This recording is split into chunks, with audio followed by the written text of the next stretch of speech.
class we talked about? I guess, right? Some.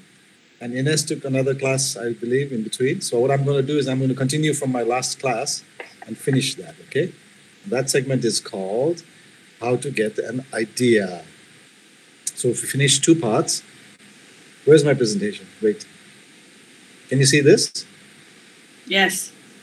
All right, cool. So how to get an idea. So Yes, we finished yes. two parts. First one was observe everything around you. Be a sponge, right? Be a student of life. The second one was study the subject, study the person, study the behavior, study the subject, right?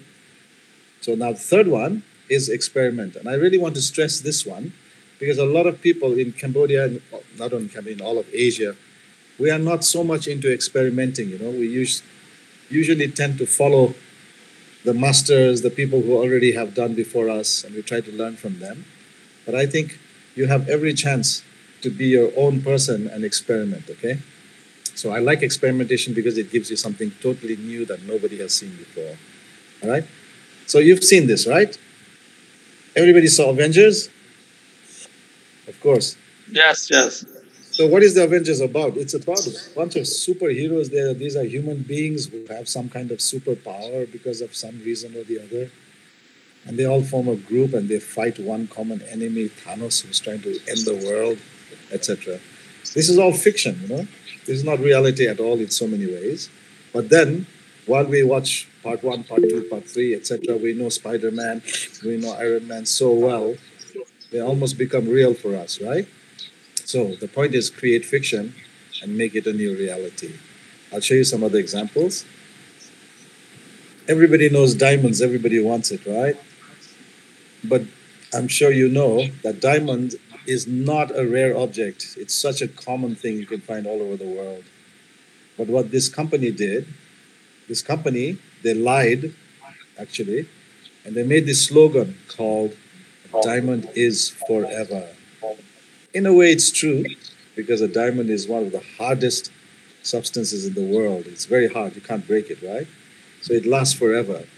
But what they meant was that it's such a special thing that if you take it and you give it as a ring to your girlfriend or to your fiance, it means your love is so strong and powerful, right? So they created fiction, really, and it became a reality for the whole world. Even today, we believe that a diamond is so special that when you're in love, you want to get engaged, you have to give your fiance a diamond ring, right?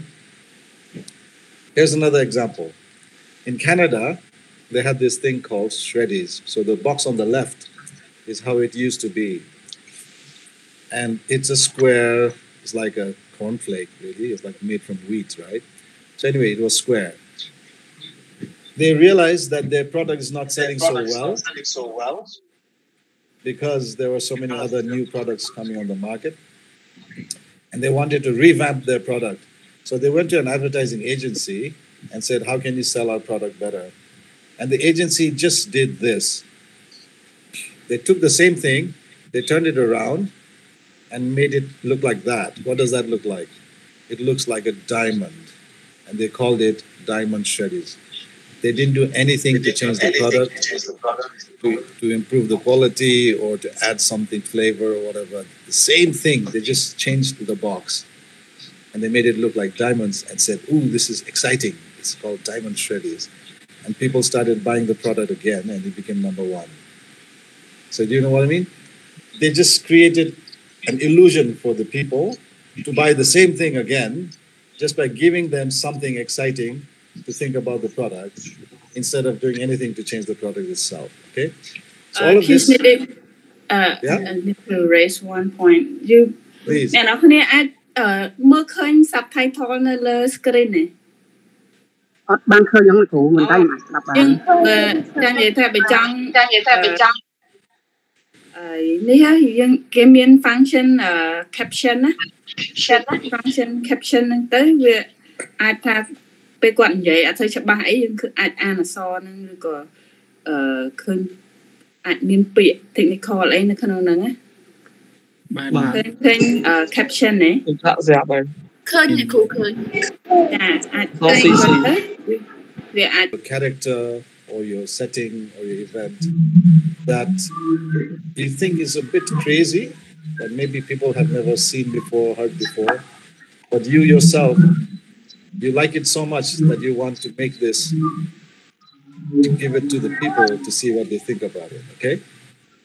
So in order to do that, you have to be a little brave, because most people, they are a bit afraid that if they come up with an idea that is so wild or so crazy that other people may not understand it, or they may not like it because they are not used to it, you see. People, mostly they like things that they are familiar with, that they already know. When it's something new, it really challenges their understanding and their emotional response. But as a filmmaker, you have to do that. That's what makes you unique and stand out, okay? So this is the part. Be yourself, be unconventional, and do the things the way you like to do it. So if everybody is doing one thing, you do the other, okay? Not easy, just a suggestion, right? So like when Vishal made $20, you all saw $20, right? It was very easy to shoot it just like a normal film, showing all the faces, because when you show the faces of the actors, you actually see the emotions. It's a big risk not to show the face, you know, because then the audience, they are not connected with the characters emotionally because they cannot see the actors' emotions. What did you guys think? Do you think it still worked? Hello? Anybody? Yes, yes. Give me a reaction to that film. What do you think about not being able to see the face and just following the story, just looking at the hands and the bodies? I think it's still how the reaction, how the reaction is showing the emotion of the director would like to show the audience through the screen too. Yes. You still see the emotion from And the body language, right? And from the voice. yeah, But you don't need to see the face, which still is a big risk because normal film, you see the face. And you wonder, why does the director not show the face? So weird. But that's what he chose to do. Yeah. yeah, Because he wants the audience to focus on the object, on the $20, and how the impact of $20 is on the lives of these people, right? So it was a very bold choice. But I think that was the right choice. And that made the film more unique and more special than the others, right? So that's how you do it. Experiment. Work outside your tendency. Do things you normally would not do. And it's a big challenge. Most of us, we are comfortable to do what we know, you know. We specialize in something. We are good at that. We find it easy to do that. And if it's something out of our comfort zone, we tend not to go there. But I'm telling you, as a filmmaker, you don't have a choice. You have to go there. Maybe that's where you find the most interesting thing that you can come up with. So the example of that would be, can you see this? A little bit, I right? didn't see. Can you see this? Yes, I can. Yeah. Oh yeah, sorry. It's basically, you all know Charlie Chaplin, right? Yeah. Yeah. He's the tramp. He created this character called the tramp, who's a little bit stupid, who's poor. But in real life, Mr. Charles Chaplin was this guy. And he was even awarded from the Queen, Sir Charles Chaplin. He's a very sophisticated, intelligent man, studied in a very big school in Harvard and all that. And this guy, he created a character like that, and for most of his life, he acted as that character, you know. So he was the creator, the writer, the director, and even the actor of a character that we all know. Like the whole world will know this character. It's amazing how what he created could just transcend all borders and language and boundaries and countries. I mean, entire world knows this character. So the way he did it was he didn't want to do something that was familiar to him. He wanted to find out something that was beyond his own life. So then he had to study it very much. He had to study very hard to see the life of these poor people and to copy that and to create a new character based on his observations. So he basically did what I'm telling you guys to do, you know, study the subject, observe, and then experiment. He put all them together to create a character like Charles Chaplin, right? So all of you guys who are born in the city, you should think of stories in the village. All of you guys who are born in the village, you should think of stories in the city, or maybe not even in Cambodia, stories in abroad, or not even on Earth, stories set in Mars, whatever. That kind of experimentation will give you so much joy because you will create something that even you didn't think you could create, you see? Okay? So as a filmmaker, please try that. The next one, to finish this part, is, of course, it's called technique. All right? So, less is more. You believe that? Because in many films, they have a lot of, they have a lot of dialogue. And you, as a writer, will always look at the dialogue you wrote and say, how can I cut this in half? How can I make this less? Because that's better. You don't need to tell the audience everything in detail. You have to leave something for the audience to interact with, to fill with their own minds, right?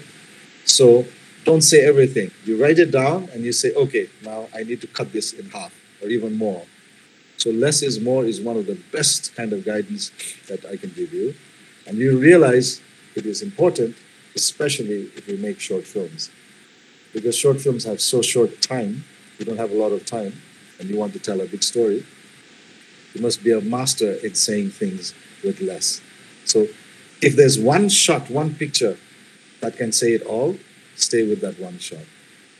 If there's one line of dialogue that can say it all, please find out what that is. And only when you cannot do that, then you keep adding dialogue lines, you keep adding pictures to make the scene, right? So be a master in this. It's not easy, but this is something to think about. Like this, for instance, a great example of less is more. This one, we made an ad to teach people that they should wash their hands, because if we don't wash your hands, you get sick, right? So for the whole ad, we made it only with hands.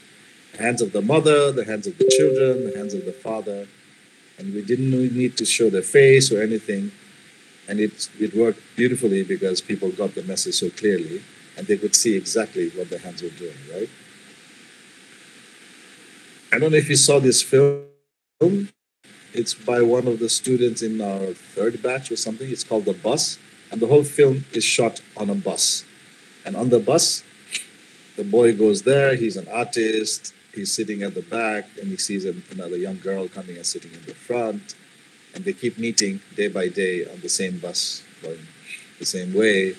And slowly, the artist, the boy, starts to draw the girl's drawing. And then one day there's no seat, so they happen to sit next to each other.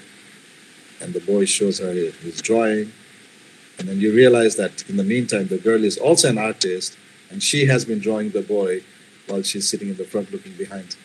And then when they share the drawings, and you get the feeling at the very end that they will fall in love because both are artists, they share the same passion. But it has no dialogue. It is just about day 1, day 2, day 3, just on the same bus, going on the same route, but with slightly different things happening, right?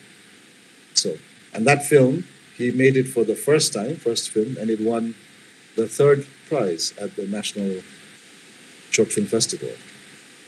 So, less is more. The bus, yeah. I'll send you the link for this film. See it later, okay? Have you seen this? Who has seen Baraka? Okonikatsi, Samsara. Have you seen it? Anyway, this film is one of the most famous films in the world. And it's a film which has no dialogue, no words at all. And it's very long. Yeah? It's 2 hours long. And it just shows scenes from different countries. They went to every continent and they shot it in 21 different countries, I think. Just shots from each country. And when they join all those together with some music, the audience finds the story in the film. The filmmakers just basically put shots from morning till night of what happens in different countries without saying anything. And when those pictures are joined together, and there's the music combining the pictures together. So it cuts from Nepal to Cambodia to Africa to Australia to, it's just random, huh? Different people doing different things, sometimes just scenery, sometimes just nature, sometimes animals, etc. And so it's a feature film. You go to the cinema hall to sit down and you watch it. And when it has no narration, it has no guiding voice, the audience themselves are the ones who are making the story as you are seeing it, right? So less is more, and it's so powerful if you see it. So I'll send you the links for all these things. You can watch it in your leisure time later, okay? Ask what if. So what if is the biggest sort of weapon that a filmmaker has? Because we are a little bit crazy. We are not like normal people. Whenever we see something, we want to see the possibilities of where we can take that in our story. So I think Ines covered this a little bit. If you take something that is so normal that you see every day, and you say if, and you choose to be something else, very interesting and very exciting, right? So this was an ad that we made in Vietnam, and it was, what if when you have a competition, this is an ad about a young girl who's challenging 3 young men to do the most unique thing for her, and then whoever does the most unique thing, she will marry him. And so one man goes to the mountains to find the rare flower. One man goes to the desert to find the rare golden heart. And this guy goes under the sea to find a big pearl. Things like that, right? So it's like fantasy element in a story where the young girl is challenging 3 guys to do something special for her. But at the end of it, the one who wins is the one who's not the most handsome. He's kind of map and a little bit not glamorous. She chooses him because he shows her something that is more special than the other handsome guys. Right? So the question was, what if a normal guy can beat more handsome guys by doing something more special than them? Right? So you can make a whole short film out of that, actually.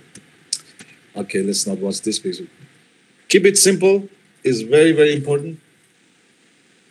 The highest form of art is simplicity. With one simple stroke of your brush, if you can make a painting, it's better than using thousands and thousands of strokes. It's less work, less time, but also because you have figured out exactly what you want to say with that one single stroke, right? Same thing with your scripts. With one line, if you can express what you want to say, you don't need 100 lines, right? And it's not easy. Keeping it simple is probably one of the hardest things to do. We all have to practice and practice every day in trying to become simple day by day. Anyway, this was an example I showed you last time of a fantastic ad for French fries. Keep it simple, fiery fries. Matchstick with ketchup and fries. I don't think we can see this. All right, mix old and new. So we all know the old, we love the old, our traditions, our Apsara dancing, Angkor Wat, all of the old stuff that our ancestors built for us. But now we are also changing in our own life. We like something modern, we like something new. So we always thought about it. We never made it in Cambodia, but we thought, what if there's a girl? So usually it goes, there is a girl who's young and she likes hip hop dancing, but she also wants to learn Apsara dancing, right? Which is 2 extremes. Hip hop dancing is all energy and it's all being gangster and cool. And Apsara dancing is very slow motion, it's serene beauty, it's almost boring, but it's got its own amazing charm there. Can you have one character doing both of these? If I gave you the choice, one of you speak, what would you make it? Would you make a young girl who wants to learn Apsara dancing? Or do you want to make a girl who's already an Apsara dancer who wants to learn hip hop dancing? Which one would you choose? The second one. The young girl The who one- wants to learn Apsara. Yes. No, Why? sorry. The young I want girl two who different know views, how okay? to do it. So cool. I want two different views. So say number one, why do you choose that option? The option that I would like to use is the younger, they know already Apsara, but they learn more about the hip hop. Okay, that's option two then. Who chooses Yeah, option yeah, one? option two. I don't know, it's There not must me. be some who choose option one, who is young girl who's hip hop dancer but wants to learn Apsara. Anybody choose that? You know, Or nobody? There must be some who choose that. Okay, go back to your example. Why do you want to make the Apsara dancer learn hip hop? because the thing is, when we learn, everyone in Cambodia will know that Apsara is the basic dance. So if when we know how to dance Apsara, so apply to another dancing is not really hard for us. But even though the way we treat people, like for me, if the story I wrote, I would like to show that when the Apsara, they're very like gentle and so very sometimes it's almost boring. But the thing is how the beautiful inside to make her dancing with the hip hop. And that is what we call contemporary. Yes. And Yes. both are beautiful in their own way, right? Yes, yes, yes, yes. Yes. But you must still ask the question, why? Why would the Apsara dancer want to dance hip hop? Because the Apsara dancing is beautiful already. She's at the top But of the dancing genre. Hip hop the thing seems is like one step if you- less, right? yeah, I don't think that because like this one is also connected from the everyone, like even though Asara in the UNESCO heritage something like that, but the thing that we need to know and understand more about the style is compared to people. It's like even though they are rich or they are poor or very rich, but they need to know, to understand, and to feel the poetry. But this one is exactly hip hop is very popular, and then they show about what is the culture and understandable. So if we would like to show other about ourselves, we need to understand and need to learn about others too. Exactly. That is such a good answer. So I think the answer is this. Well, one of the answers is Apsara dancing is such a beautiful art. We hold it very high in our mind. But for the dancer herself, it is not an expression of who she is. It's not a personal thing, She's doing something which is the dance of the gods. She's dancing somebody else's dance. But when she dances hip hop, she can be herself. This is me. And she can show the world her own personality. So I think a very nice story. It would be such a wonderful story if somebody made a film like that, where it is a good challenge for the actor also to learn both type of dancing, and it will show a huge change in her personality when she's that character and that dancer and this dancer. Very intriguing story. Yeah. So if you could mix all that new, you always get something wonderful, something new. Okay. Cool. Let's move on. Because some of them have done this. I didn't see this myself, but somebody told me they did. They took Very good. old Apsara dancing technique, but combined it with modern contemporary dancing. This is called what? Ines, what is it called? Dance of the Elephants? No, we're calling is the contemporary band. Yeah. The name of the show? Yeah. The name of the show? The name of the show is Where Elephant Weep, you're saying? Something like that, right? Yeah. So what it was the one John Baptiste something do it, the Khmer French. Is that the one? I don't know. I took this picture from one of those shows. Oh. Doesn't matter exactly which one, but what they have done is they've taken very traditional Apsara dancing styles and combined it with the modern contemporary dance style. And it creates something very unique and very new. That's all I'm saying. So in filmmaking also, when you're writing your stories could do that. You know what I mean? You can combine the old historical with the modern. You can combine the current time even with the future. You can mix old and new to create a new combination, all right? We don't know exactly what that is. Later you will experiment with it, okay?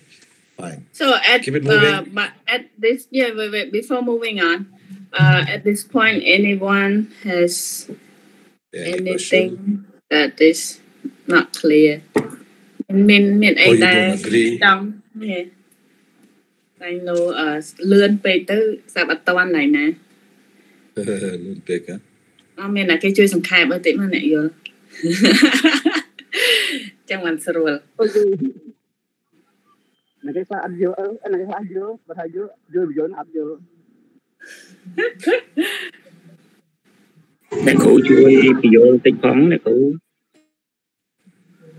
ចា You may have to do some small explanation between, Ines. yeah yes So how about you just repeat in Khmer what I say? So the old and new, just summarize that. yeah no but I want to hear from the participant the other participant that is that they think they get it and that has no question at all អញ្ចឹងតែខ្ញុំអ្នកដែលស្ដាប់អង់គ្លេសយល់អីគេខ្លះអាចចែកម្លែកគ្នាយើងស្ដាប់ផង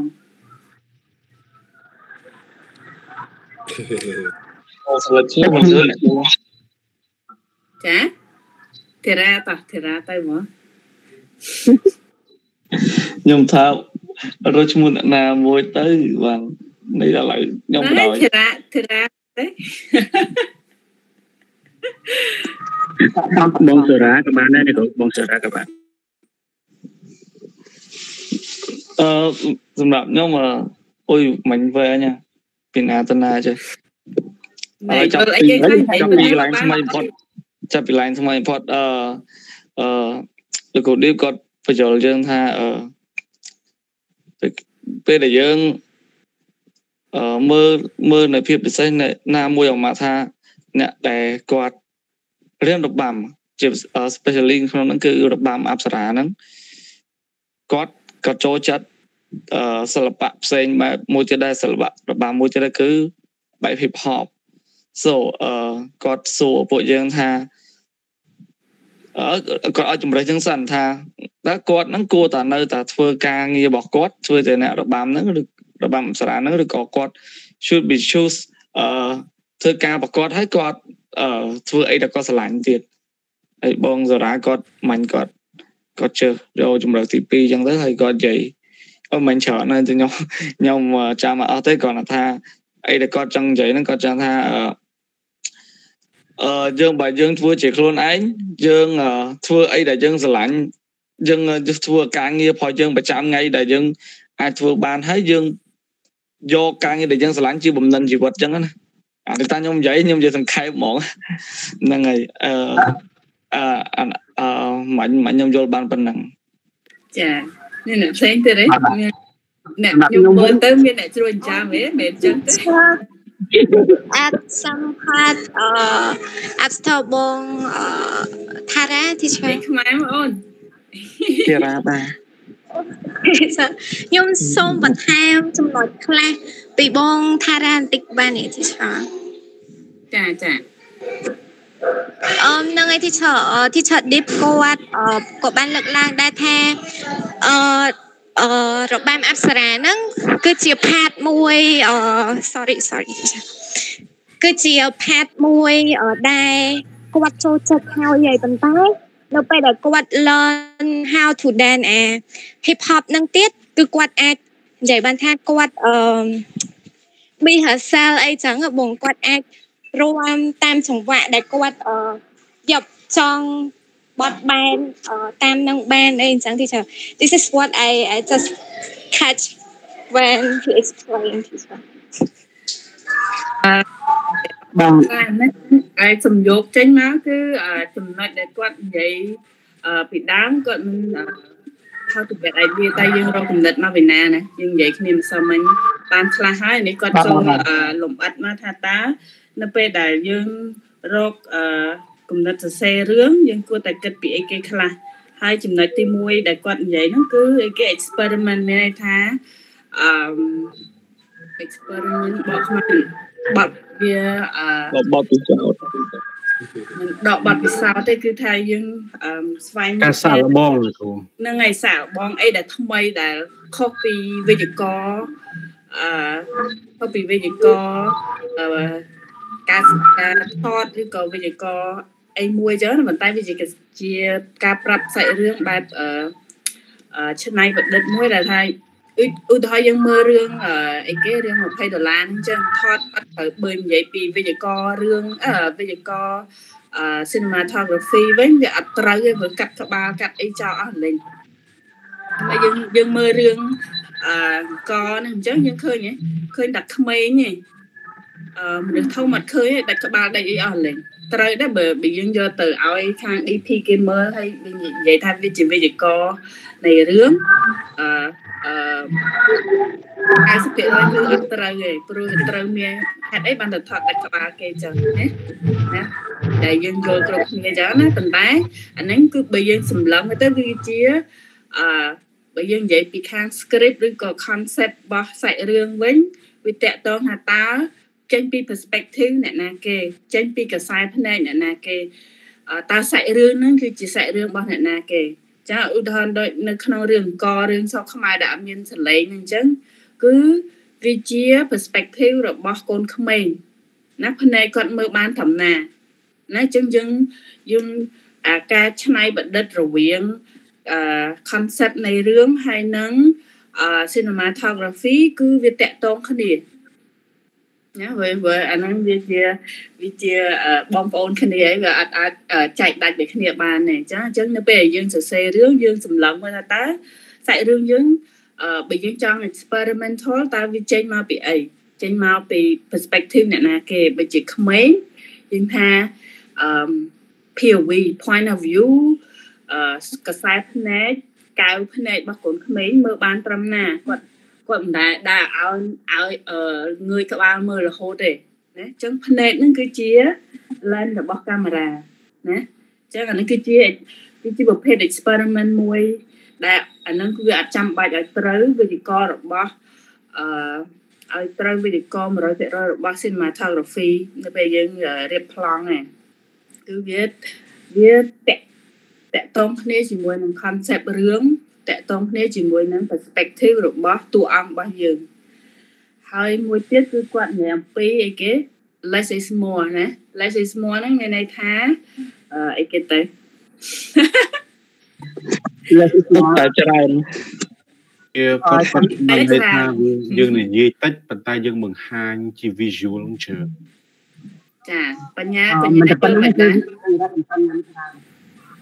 ខ្លីតែខ្លឹមណាគ្រូ អរគុណច្រើនអ្នកគ្រូអរគុណយកបានច្រើនណាស់ តាន់មានតែគេថាអត់តាន់ទេខ្លីតែខ្លឹមមានន័យថានៅពេលឧទាហរណ៍ខ្លីតែ less is more ហ្នឹងវាឧទាហរណ៍ទៅលើការសរសេរប្រូ dialogue មានប្រូរបស់តួនិយាយឬក៏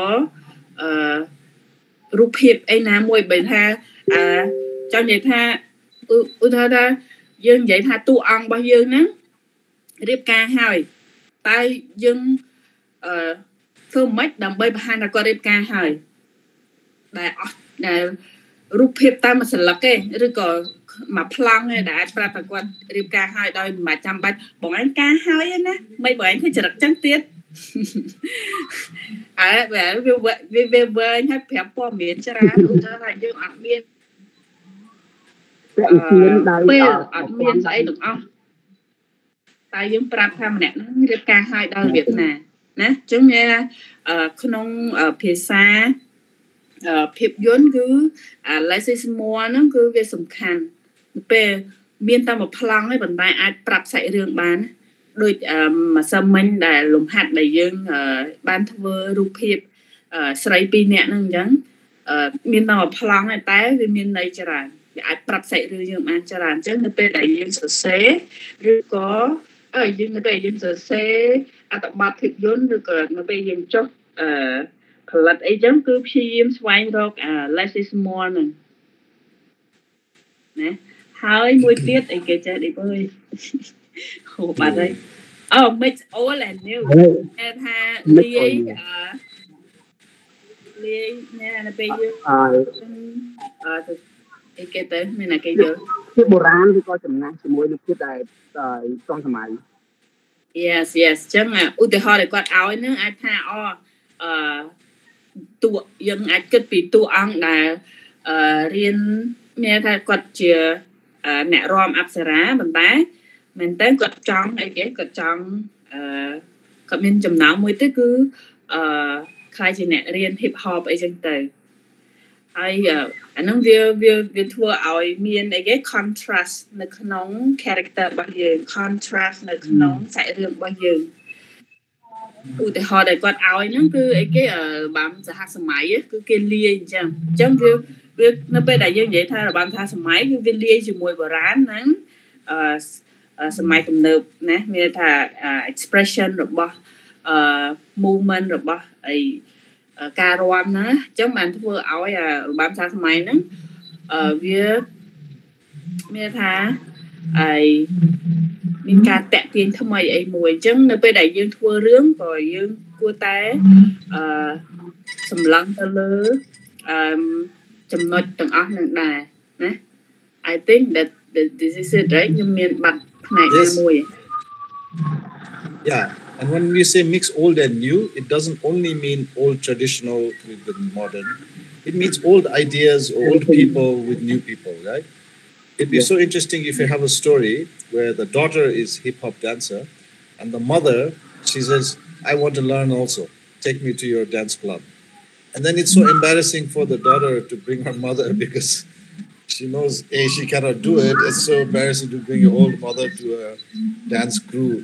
But the mother forces her to say, what do you think I cannot learn? Only you can do it, huh? You young people, you think you are so smart? I can do also like a challenge. So I want to come to learn dancing. It can make such a good story. Or you can flip it and you have a young person and everybody is learning guitar and saxophone and drum to make a band. But this guy, he wants to learn panpiat or something like that. You know what I mean? Or Raniet or something like that. So it's to flip things around to see if it gives you an interesting opportunity for your character to do interesting things, okay, in a modern world setting. Cool, that. So that's mixed old and new. Keep it going. Mixed format.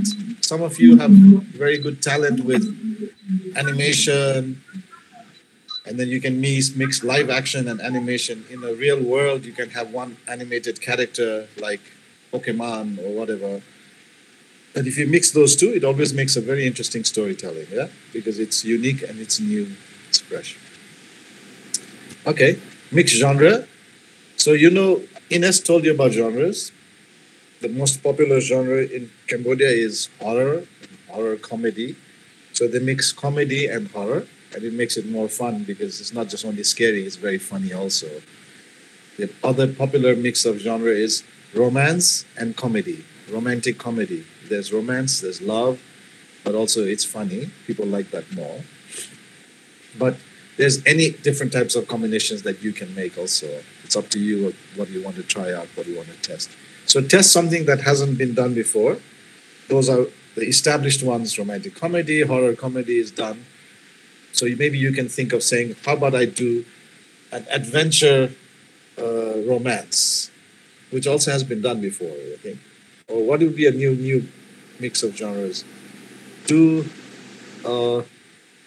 horror musical. So it's horror, but it's got a lot of music and dancing and all the ghost stats. That's like thriller. So anything like that, it gives a new dimension to the thing that people already saw before, and they find it more interesting, okay? So think of mixing genres. And I think Ines already gave you the 50 questions to ask for your character. The same way you have to ask 50 questions for your setting, and for your ideas also you have to have 50 ideas before you choose one to make your film. Because to make a film, it takes a lot of effort. It takes time, energy, money. So you don't want to waste all of that without knowing for sure that this is the right one. This is the one that I really want to make, but also this is the right one that nobody has seen before, that should be made, right? So for that, do a brainstorming exercises and come up with a lot. So not 50 is just a number. Okay? It could be 20, it could be 10. It doesn't matter. But don't be stuck on one or two only. You have to realize that there are so many other ideas out there which you must catch before you decide to make a film. Okay? So you should learn how to make creative brainstorming into a game. So when you do brainstorming with your friends, it's always good to have a bunch of friends, and you pitch your idea, and the other friends will help you to take that idea to other places. They'll add things, and sometimes it helps, sometimes it does not. Sometimes they take it all in the wrong direction. So it's up to you to take the suggestion from your friends or even your teachers or your mentors who give you these ideas. It's totally up to you in the end, as the artist, as the writer, filmmaker, to feel, shall I take this suggestion or not? Because you have to realize one thing, as a filmmaker, as an artist, you cannot make things from a committee, you know? You cannot have 10 advisors and everybody giving you advice, and you take everybody's good advice and put it together into one thing. It won't work. It becomes one big mix, which then loses its total originality. So in the end, it has to come from you, whoever you are, the way you think, the way you feel, the way you believe. It has to be your voice, your choice. So you should listen. And when something is good for you, you take it. But if not, you stick to your own ideas. Okay? Fine. So there's something called the subconscious mind, which we will talk about in the next week. And this is the mind where, you see, when we're thinking, we think with our front mind, right? It's very precise and we are very focused on thinking. But in our brain, there's all this other information that is stored. And sometimes it is stored there because it happened long ago. It's like from memory, history. Or sometimes it is stored there because we don't want to think about it. We had a very bad experience and we just want to keep it away from our mind. So all these things like trauma, like all these memories, etc., they're stored in what is called your subconscious mind. And those are things you don't think about every day. Every day you are thinking about work, about school, about love, about whatever is happening in the moment. As a writer, you must learn to unlock that subconscious side of your mind. And the exercise for that, which Ines did for you, is called the 5-minute story. Okay? So you guys did that. How did you like that? Who do you think did that well? How many 5-minute exercises did you have? Okay, Swath. Say it, Swath. Yeah, it really helped a lot, teacher, for me, I think, because you just to look at the pictures, and also teacher give us 3 subject and also a place and also the object to make the story just in 5 minutes. So Yes. yeah, we need to have an idea, just a 5 minute, and include those ideas from what we think 5 minutes, just to make a story, a short one, Exactly. and have a meaning in the story. So I think it really helped a lot to write a story. Cool. So what did you think of your story? Did you think it was good enough though after you wrote it?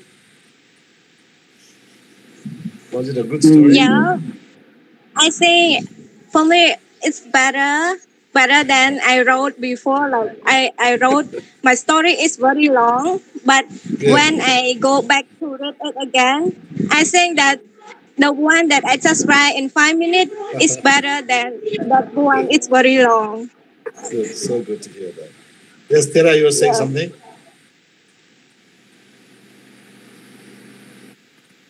Yeah. Time. No, it's okay. So she made a very good point. The whole point is this: in 5 minutes, you cannot think. You don't have time to think. So you just write whatever random thing comes into your head, like you're in a hurry to finish the story, right? And to make the exercise really useful, you have to put a clock and give yourself exactly 5 minutes. You cannot cheat. You cannot take time more than that. And within that 5 minutes, you have to finish your story. with a beginning, with a middle, and an end. It has to be a complete story. You cannot just write just a bit of the story. It has to be a full story. And in order to do that, you are rushing so much that you're not thinking. It's your subconscious mind pushing you to think of something new, something whatever, and then just write it down, right? That's the best kind of writing because you're writing without thinking. You're writing just from your emotion or just from, yes, please. So Pandit. Can I have a question, sir? So Yes, how do we please. know whether the idea is good or not? For example, let's say you have like write 50 story and then how to pick one whether it is good or not for yourself. Exactly. It's just like anything else in life of the way you choose. You choose because of certain reasons for why you like something and why you don't. You choose because you feel this is an important story that I should tell today. You choose because this is so cool and so funky. I want to try this out. Yeah, about Sorry? Somebody just said something. No, okay, I continue, okay? You choose because you love something. Sorry, John? no. Sorry, because like the connection is not really good. I would like to share the question now. The Pandit's question, yeah, please. Yeah.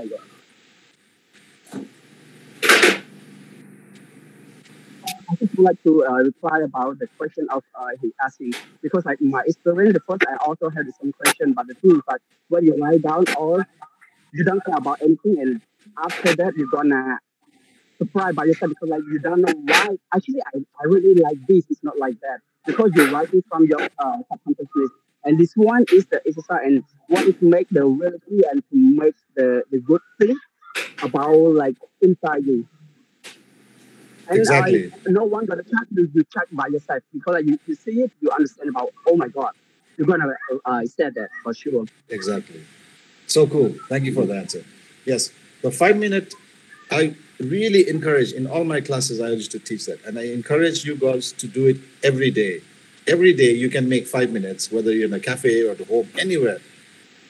Just make it discipline to say, you look around, you see something, and you write a story about it. So in a cafe, then you sit and you look at some new person that walk in the door, and then you just observe for 2 minutes and you write a story about them. But sometimes it's easier because you choose people. So Ines gave you an easier exercise. Me, I give exercise like write a story about a tree. Then in 5 minutes, what tree? You will remember the tree you used to climb when you were little, when you fell down and you broke a leg or something. Some kind of that tree. Everybody has some tree significant in their life, but you forgot about it, you see. And now when the teacher tells you to write about the tree, it comes back, right? So if I say, write a story about a flower, if you think, you will write the story about the rose that you gave to your girlfriend on Valentine's Day. That's the most common flower. But in 5 minutes, if you have to think, you'll remember a flower from your village or whatever on some other occasion. It could be related to your girlfriend or boyfriend or your mother or a temple or whatever, or a flower that you grew by yourself and your brother cut it off. Something like that will come back. So your subconscious is the most important guide. So sometimes what happens is this 5-minute story itself may not be very good. It may be because we don't have enough time to make it well, but it has a brilliant concept or an idea inside that 5 minutes. So when you do every day, you keep collecting. And when you write a big story later and you get stuck, you go to your 5-minute story, you read through, you will find your solution there, you see? It's like a bank of brilliant ideas that you collect, okay? So please, everybody, do it every day. And to challenge yourself, take very, very useless object to write the story on. Write a story about a chair or like some floor or a dustbin or a bicycle or something like that, you see? And then that's how you bring all your own memories and all your own what's inside you to the paper on the page, and you store it as your bank, okay? And later when you have a character who has to ride a bicycle, who loses the bicycle, those ideas will come so useful for that story, okay? Okay, continue. Let me summarize it. Okay, summarize this, and I have to answer Supandit's questions here. អូខេអីដែលខ្ញុំចង់សង្ខេបមកថានិយាយថានៅពេលដែលយើងធ្វើអាលំហាត់គាត់និយាយ15នាទីខ្ញុំឲ្យ10នាទីសំបាញ់ចាំតិចទៀតធ្វើ5នាទីវិញណាចាលំហាត់5នាទីហ្នឹងការសរសេរហ្នឹងគឺវាមានសារៈសំខាន់ជួយយើងអ្នកសរសេរបានច្រើននៅពេលយើងទៅចាប់ផ្ដើមណាឬក៏សម្រាប់ពួកខ្ញុំរងថ្ងៃដែលធ្វើការលើការសរសេរហ្នឹងក៏អនុវត្តអាហ្នឹងពេលតនេដែរចាអញ្ចឹងវាជួយយើងបានច្រើនដោយសារអីគាត់អីដែលគាត់និយាយហ្នឹងគឺថានៅក្នុងខួរក្បាលរបស់យើងមានន័យថាវាមានពីរផ្នែកមួយគឺគេហៅថា subconscious ហើយមួយទៀត conscious មានន័យថា conscious មានន័យយើងដឹងថាអ្វីត្រូវអ្វីអត់ល្អតើនៅពេលដែលញ៉ាំ Coca-Cola និងញ៉ាំទឹកដោះគោមួយណាល្អយើងប្រកាសនិយាយថាញ៉ាំទឹកដោះគោហើយមែនទេអញ្ចឹងមានថាហ្នឹងគឺជាខួរក្បាលមួយដែលមានlogical ដឹងត្រូវដឹងខុសច្រើនហើយគិតសិនបានធ្វើអីចេញមកឬក៏និយាយចេញមកណាតែ subconscious មួយទៀតហ្នឹងគឺដូចពេលយើងភ្ញាក់យើងអត់មានឬក៏ពេលដែលយើងអត់បានគិតទៅគឺនិយាយចេញមកពេលខ្លះវាអត់មានគេហៅអត់មាន logic ទេគឺតែអាហ្នឹងគឺជានៅពេលដែលយើងសរសេរនៅពេលដែលយើងប្រើចំណាយពេល5នាទីហ្នឹងគឺយើងអត់មានពេលគិតអីច្រើនថាអូអានេះល្អអត់ធ្វើអញ្ចឹងត្រូវអត់អីចឹងគឺសរសេរចេញមកពីផ្នែកមួយទៀតនៃខួរក្បាលយើងហ្នឹងដែលពេលខ្លះយើងគាត់និយាយថា trauma អ្នកខ្លះគេមានជំងឺផ្លូវចិត្តមិនមែនជំងឺផ្លូវចិត្តទេគេថាធ្លាប់ប៉ះពាល់ផ្លូវអារម្មណ៍អីគេពីរឿងអីមួយហើយវាទុកនៅហ្នឹងហើយយើងអត់ដែរបញ្ចេញវាមកហើយនៅពេលដែលយើងអត់មានពេលគិតវាអាចអាហ្នឹងគឺវាចេញមកឯងណាអញ្ចឹងនៅពេលដែលយើងចំណាយពេល5នាទីអត់ឲ្យពេលខ្លួនឯងច្រើនក្នុងការសរសេរហ្នឹងក៏វាជាចំណុចមួយមានន័យថាជួយយើងឲ្យបំពេញសាច់រឿងមួយបានដែរជាការអនុវត្តល្អអញ្ចឹងគាត់encourage ឲ្យយើងហ្នឹងព្យាយាមចំណាយពេលទៅញ៉ាំកាហ្វេទៅហាងកាហ្វេឬក៏ទៅណាក៏ដោយពេលឃើញសម្លឹងឃើញអីយើងអាចថាតើវាអាចមានរឿងអីកើតឡើងនៅហ្នឹងណាអូខេ that's all it Okay, to answer Subhanet's question, which is a very, very important question, is how do you know what is good and how do you choose which story to make? I was just saying it goes exactly by your own personal and, of course, the society you live in. Those things will decide for you. So personally, you might like something so much, you want to make it, fine. Sometimes you also feel like you look around and you say, nobody has made a story like this. This is new. I want to show this, right? You do that. Sometimes you say it's the same story, but my style of telling the story is different. So I want to try that out. Sometimes you say, I really don't know, but I like it so much. And I just want to make it to see what happens next, what comes out of it. So all those reasons are very, very particular to the filmmaker themselves. Nobody can tell you which one you should make. The mentors and all of that will advise you on how you can make what you want to make better. But nobody can force you to make something or not to make something. You know what I mean? That is your right as a filmmaker and you should take it. But you should also listen. If somebody tells you, if the mentor tells you, don't make this film because A, it's going to be very expensive. It's going to be too difficult for us to make because of all the technical blah, blah, blah. It won't be good even after you make it. We don't have the capacity. Then you should listen because at the end of it, the film has to be a good film. And your mentors will most of the time try to say, do something simple that you can do well, you see. So if you have a film that has many locations and many actors, they will say, oh, it's going to be difficult for you, right? And you might be able to do it, but the quality will not be so good because you don't have enough budget and you don't have time. So it's better to make it simple. Keep it in one location with 2 actors. Then you can do a very good job of writing and directing it and technically shooting it also like that, okay? Then you should listen. But other than that, but if you have a big budget and a good crew and you want to do it, it's up to you. All right?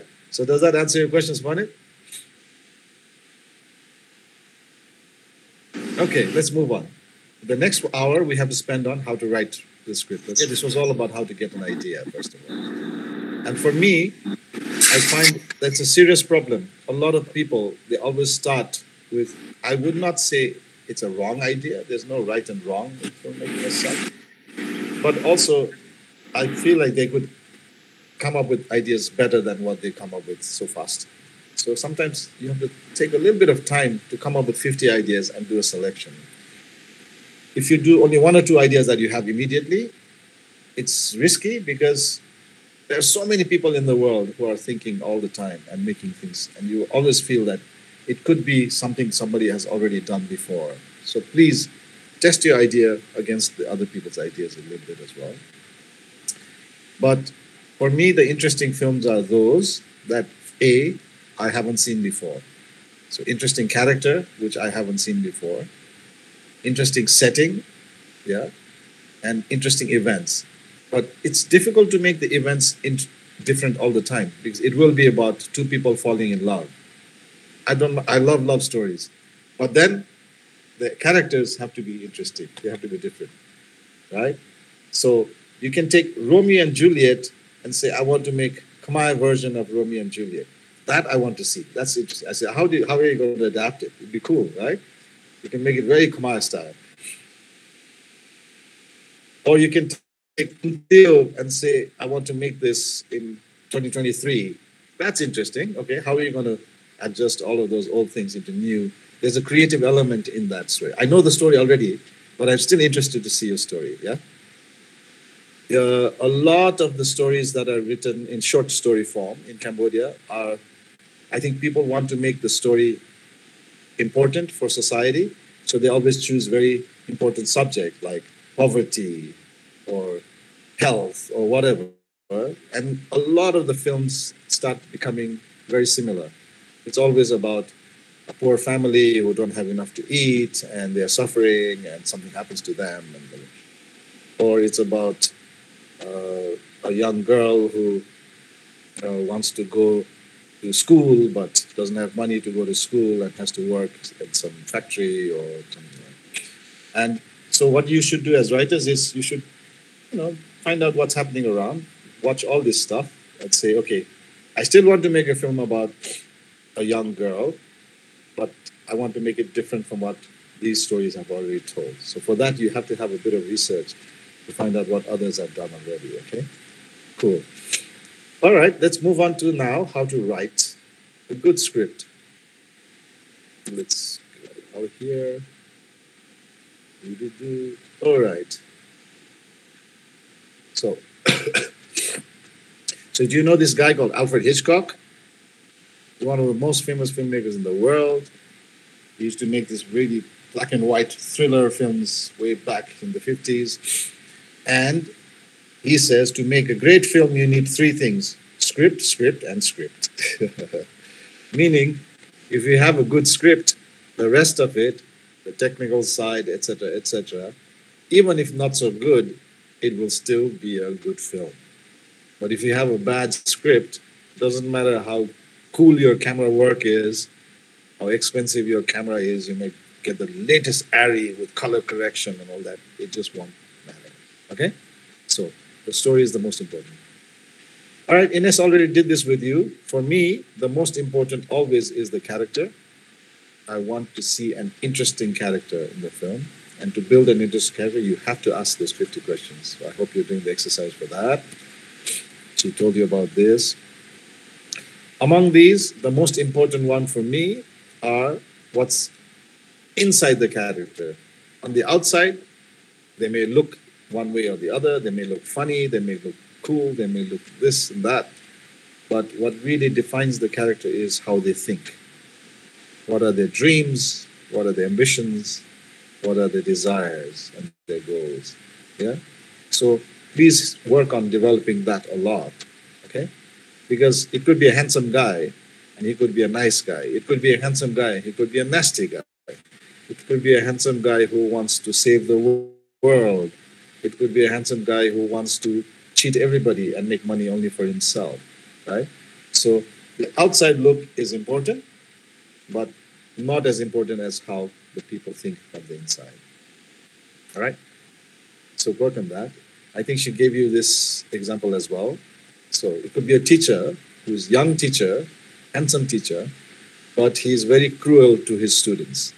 And he punishes them so hard because when he himself was young, his father or his teacher used to punish him so much that now he has this chance to do that to other people also. So he enjoys doing that.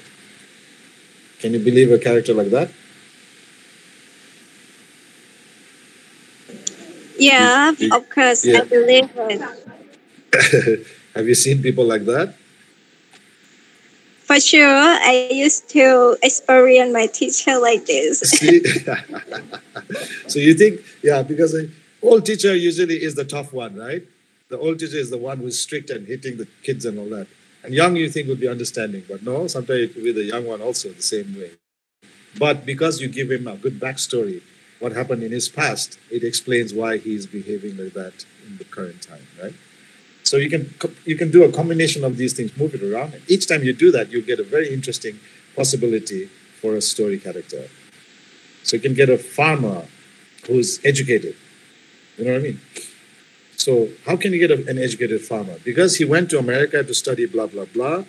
And his father, who's a farmer, gets old and is almost dying. He comes back to visit his father. And the guy, he studied mechanical engineering or something, I don't know, whatever he studied. But the father says, oh, after I die, what's the point of all this farmland that I worked all these years? It's just going to go to waste because you're not going to stay here, right? And the son decides, why not? Let me continue my father's legacy of farming. But now he's an educated farmer. So what will he do? He uses technology and he uses all these other things to do the farming. It makes such an interesting story, you see. For us, the stereotype is farmer is uneducated and poor. And so we always see that character in the film. And suddenly now you've changed it. Okay? Things like that. Play around with this until you get the right combination that you want to work on. Okay? Okay, so dreams, ambition, goals. Want versus need, Ines has told you. And so it's a very simple question. You ask, what does the character do? Let's say the character is a farmer. Why does the character do it? The farmer is a farmer because his father was a farmer and it's just tradition. It's just handed over to him. How does the character do it? He farms in the old traditional way and therefore is still poor because there's not much change in the income from the farming. And with climate change, it's getting even worse and worse and worse. Now, what does he want? He wants to improve his farming, right? So if he wants to improve his farming, then he has a dream, a goal. He wants to improve his farming so much that he wants to make it good and earn a lot of money, blah, blah. Now the question you ask is, how is he going to achieve this dream and this goal of improving his farming, right? Okay, work on that. And it's a very natural way of just asking this question back and forth to give you a guidance of how your character will behave, what actions they will take. Okay, keep going. I cannot show you this anyway. Ooh, I hope I can pause this here. You also Kung Fu Panda, right? That's a very good example of a character. A panda is fat, he's lazy, all he does is eat all day. And then how come they made a character where he wants to learn Kung Fu? He's a unique character, you see. He's bored of just being a panda.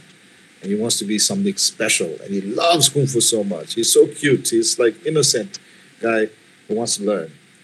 And so that makes it such an intriguing character for a Kung Fu movie, you know. Otherwise, usually Kung Fu is always the tough guy, the smart guys, like that.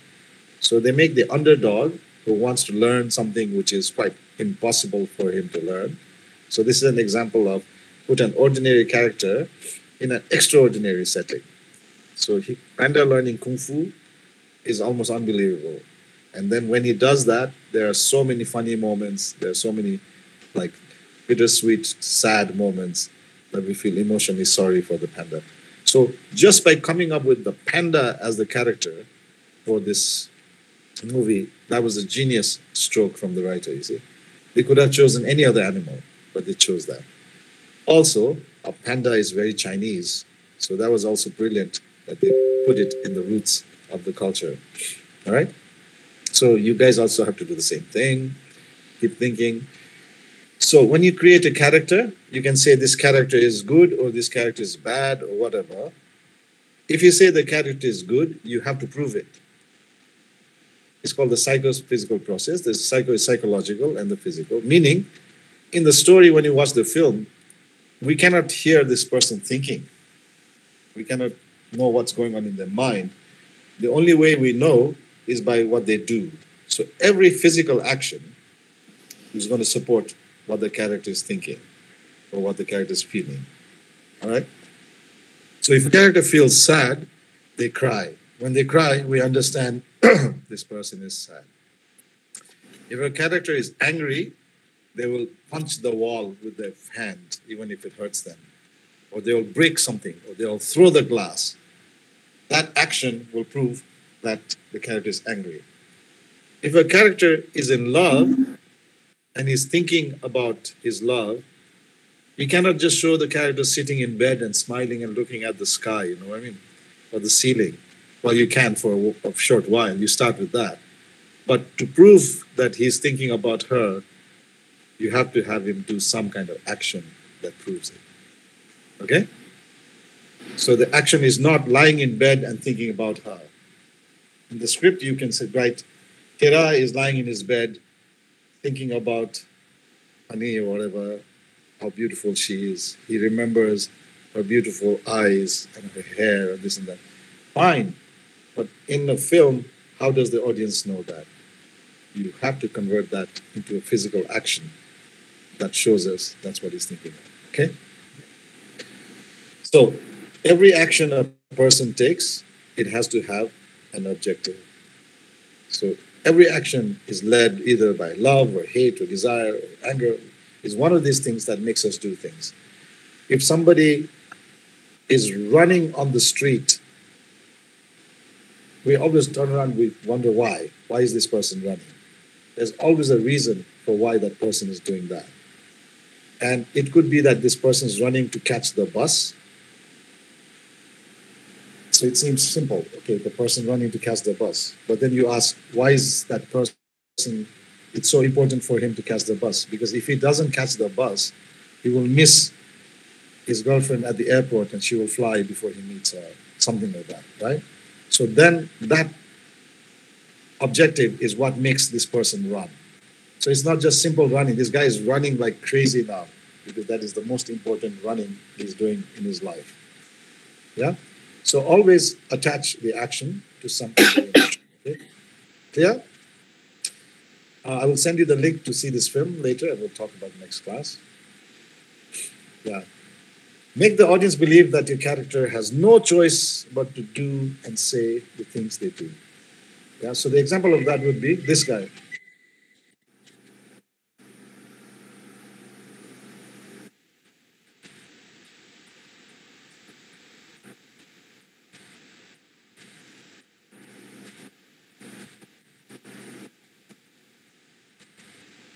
Can you see it? Yeah, I see it. Is it playing well? For me, it's really not well, but Yeah. I can understand it. Yeah, so I think we should not see it. I'll send you the link and you can watch it, okay? So anyway, Charlie Chaplin's character, everything he does, the way he stands, the way he moves, the way he walks, the way he smiles, we believe him so much that that is the character. If he changes the way he smiles, then we feel that's fake. No, we know the character so well, right? If he changes the way he walks, if he starts walking very smartly, then we know that's wrong. Because we believe that character so much, we know the character so much already, that it has to be that we, as the audience, we believe exactly what the person is doing to be the character that they are. So in your story writing, for example, when you write a character, you have to give them some kind of mannerism, behavior that they do with their hands and their body that makes them who they are. If you don't, which many people don't, then they become generic. Generic means common, so plain, but we have seen that character before so many times like that. So if you want to make a unique character, you have to think of those things as well. That from the top of the head to the body, how do they dress? What is their body position? What is their hairstyle? And all of that, the physical appearance. But besides that, when they talk, how do they talk? So in the dialogue writing, you have to give a particular way of them talking. Yeah? That makes it unique for that character. So it's very easy. So if you have a guy who's come back from America and he's got tattoos and he's very hip hop, the way he talks is, yo, man, blah, blah, blah. That we know that, right? That's easy to do. But it's correct. We believe that. But if you have somebody who's a tribal character from Ratanakiri who comes to Phnom Penh and is working in that office, when that person talks, it has to reflect his roots, you see? And you have to do your research about what that is. Otherwise, they will all look the same, right? So, work on that. Archetype and stereotype, Ines told you already. You have to create archetypes. It can be a student, but what makes this student unique and different from the others that we have seen before? Brilliant student. Yeah, we have seen brilliant students before. So you have to keep working on different layers of their character to try and make this person different. How? You cannot make them different only by appearance. Sometimes you can. You can say, okay, my student is blind. And so still going to university and with Braille, they can study and they are still the number one in the class. Possible. But say you cannot do that. Say you keep everything the same. They're normal physically. But the way of making that different now is by the way they think. So this student always complains about the university and why they could make it better. All the other students don't like to complain because if you complain, it seems like you are a complainer and your teachers would not like it so much. But this student is always about justice, about right and wrong, and fighting with the university deans and the establishment to make things in the university better. You see? Most of the time, they make university students fighting against injustice outside. But this one, he says, why outside? Let's start from home, where this is where we should start the change first, which makes the teachers really angry with him. They don't like him. They want to kick him out of the university or whatever. You have an archetype now of a normal student who's now different because of the type of mission that this person has chosen. Okay? So this is just one example. There are hundreds of other examples, but you have to find it. You cannot just write in your script, Tira is a student who goes to school in RUPP and he's studying whatever, media or something like that. That is not enough as a character. Tell me what makes him special. All right? Stereotype is the same thing, that we've seen the characters so often, so many times that we know exactly who they are before you even explain. So, yeah. So what makes an archetype? You have to give them values. What is important to this person? What is their core desire or goal? What is their strength? What is their weakness? What is their talent? What is their fear? What is their belief? So if you play around with these points, you will create something that makes an archetype, okay? Special character from the same all common characters. So Ines took you through these. Any character you create will fall into one of these categories. There are genius philosophers before us. This is from Jung, who was the student of Freud, who came up with this formula. And until now, it is still true. So every character you create will fall into one of these categories, yeah? Ines took you. So you have to choose which among them should you choose as your character.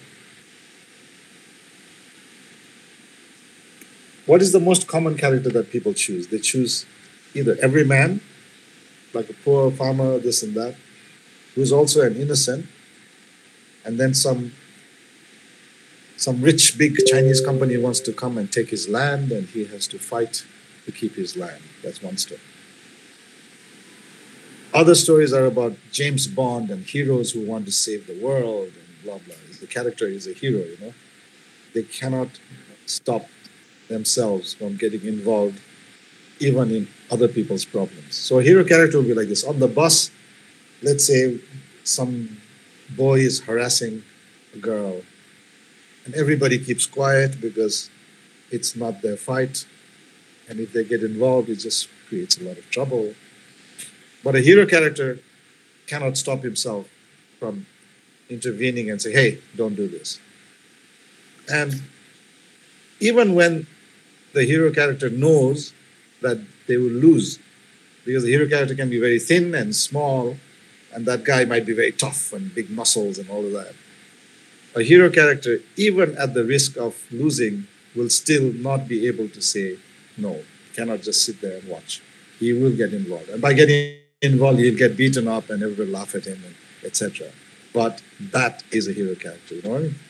And it's interesting, once you create that, once the hero character is beaten up on the bus and the girl and the boy, they leave, what do you think he will do next? Do you think he learned his lesson not to do that next time because he knows he will lose? But again, the next time that happens, if he is a hero character, he will still do it again, even at the risk of losing. But being a smart hero character, he figures out how not to get beaten up so badly also. He's always thinking of how to win also, right? So you as the writer will create how this character develops, that even he's thin and he's small, he can still fight big guys or pick fights with big guys and win the fight. Not physically maybe, but mentally.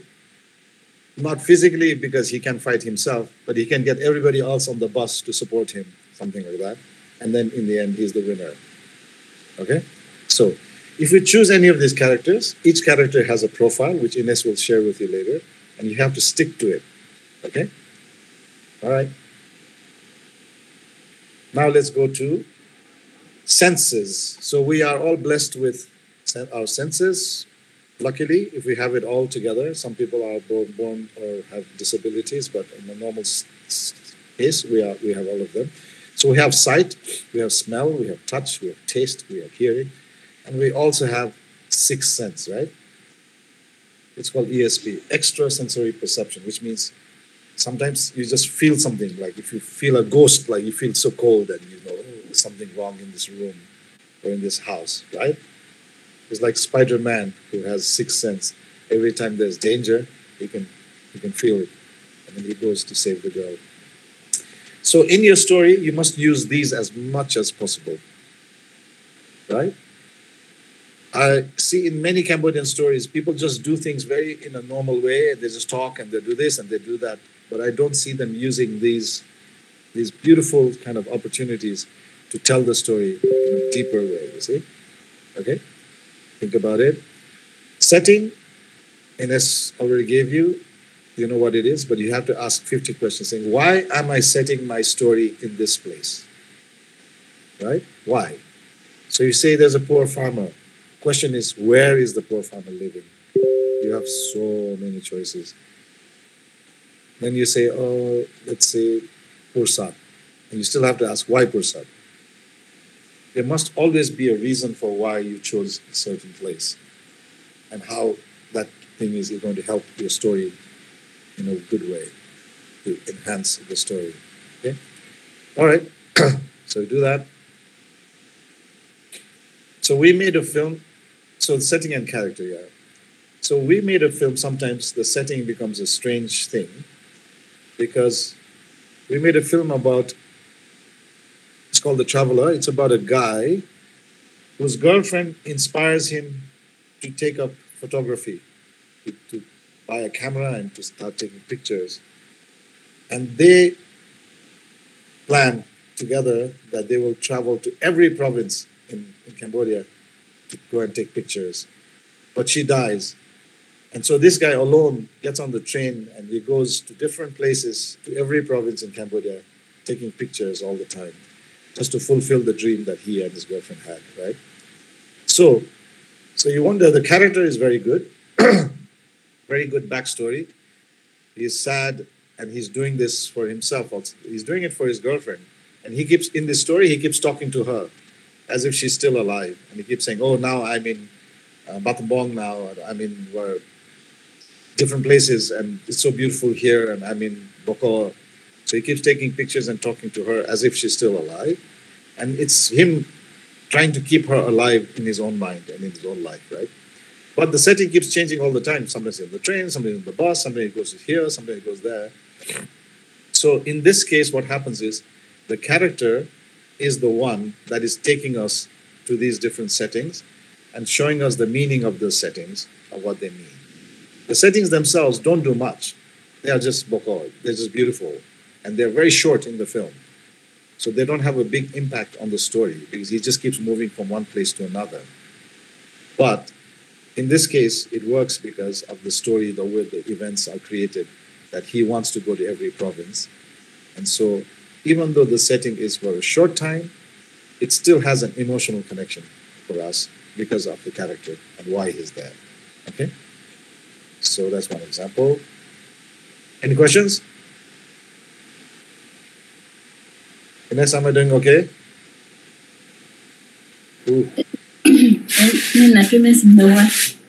When you don't hear anything, you wonder if anybody is there.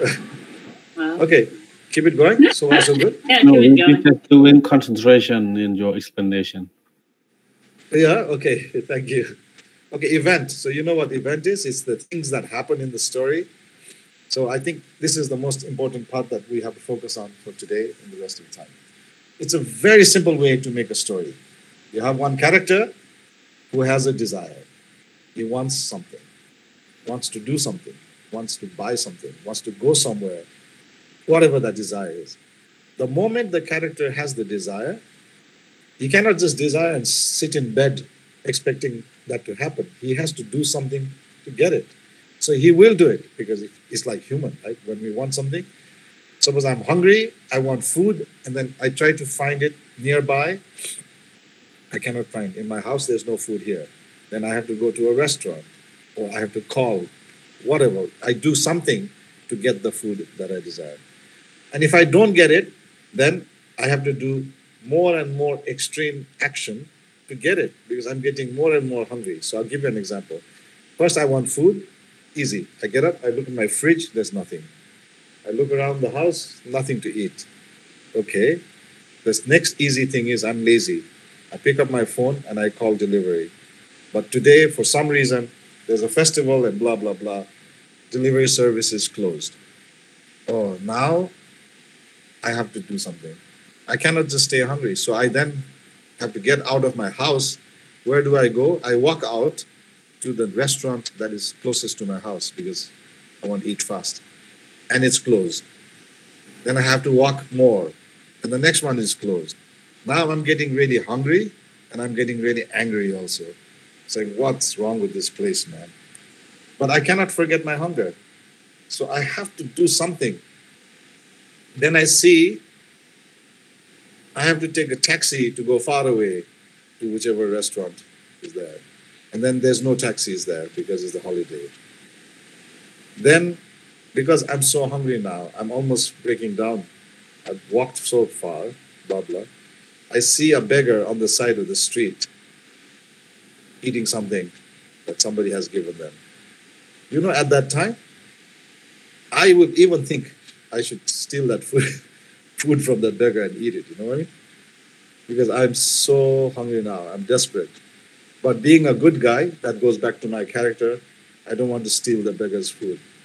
But I go to the beggar and I say, hey, where did you get this food, man? And the beggar says, oh, over there, they have a temple or a wat, and then they are distributing some food there. That's what I got it. What will I do? I run to that temple and wat and sit in line with the beggars to get the food that I want. You get that? So this is what happens when you create a desire in a character, and you'll see that the next thing that we need to do is to create conflict. We have to, as the writer, we create a way for the person not to get what they desire. And that creates a good story. So there is no story without conflict. You cannot make a story where everything is nice and good and everything goes well. That's not a story.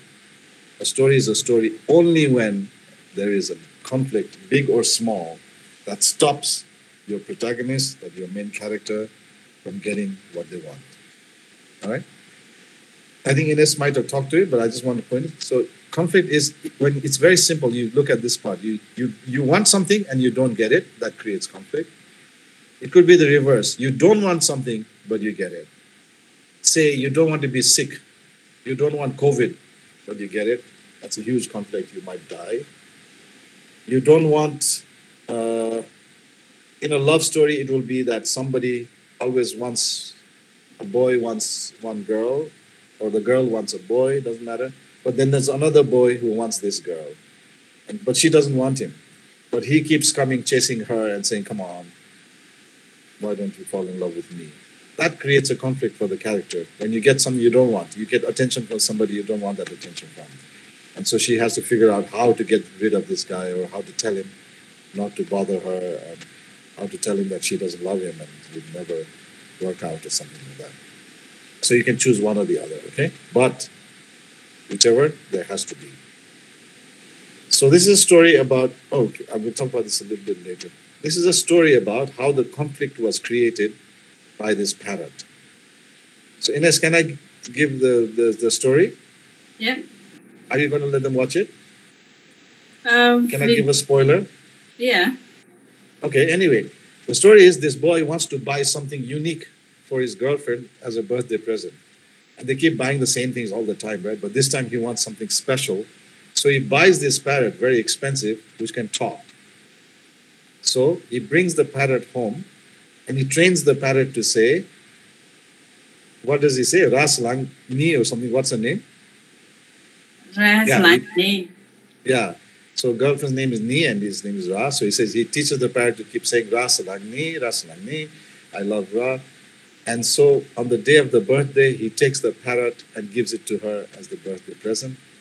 And when the parrot says Ras lang ni, she's so happy. Oh my God, you can talk, blah, blah, blah. Anyway, so I won't reveal the whole story for you. That's how it starts. It's a very sweet story of a boyfriend giving a unique present to the girlfriend. But then the parrot itself is the one that creates the conflict between the two of them. So you should watch the film and you'll see how. So when you say a conflict, it doesn't always have to be coming from the usual sources. You can come up with unique ideas of how to create the conflict, you see. So I have seen many, many films where there's a boy and a girl. They always have some kind of breakup and there's a reason for the breakup. So if you make a story about that, you have to find a unique way even of how you make the reason for the breakup unique and different from the others. In this case, it's a parrot, you know, you can never expect. Cool?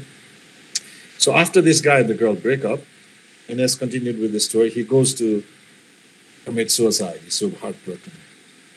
And it's surprising because when he goes to commit suicide, he's going to jump off Chojanwa Bridge and a beggar comes and says, Somaroy, to him.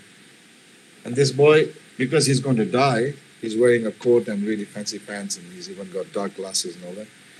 He feels like, if I'm going to die, I don't need this money where I'm going. So he gives his whole wallet full of money to the beggar. And the beggar is very surprised. And then they start talking.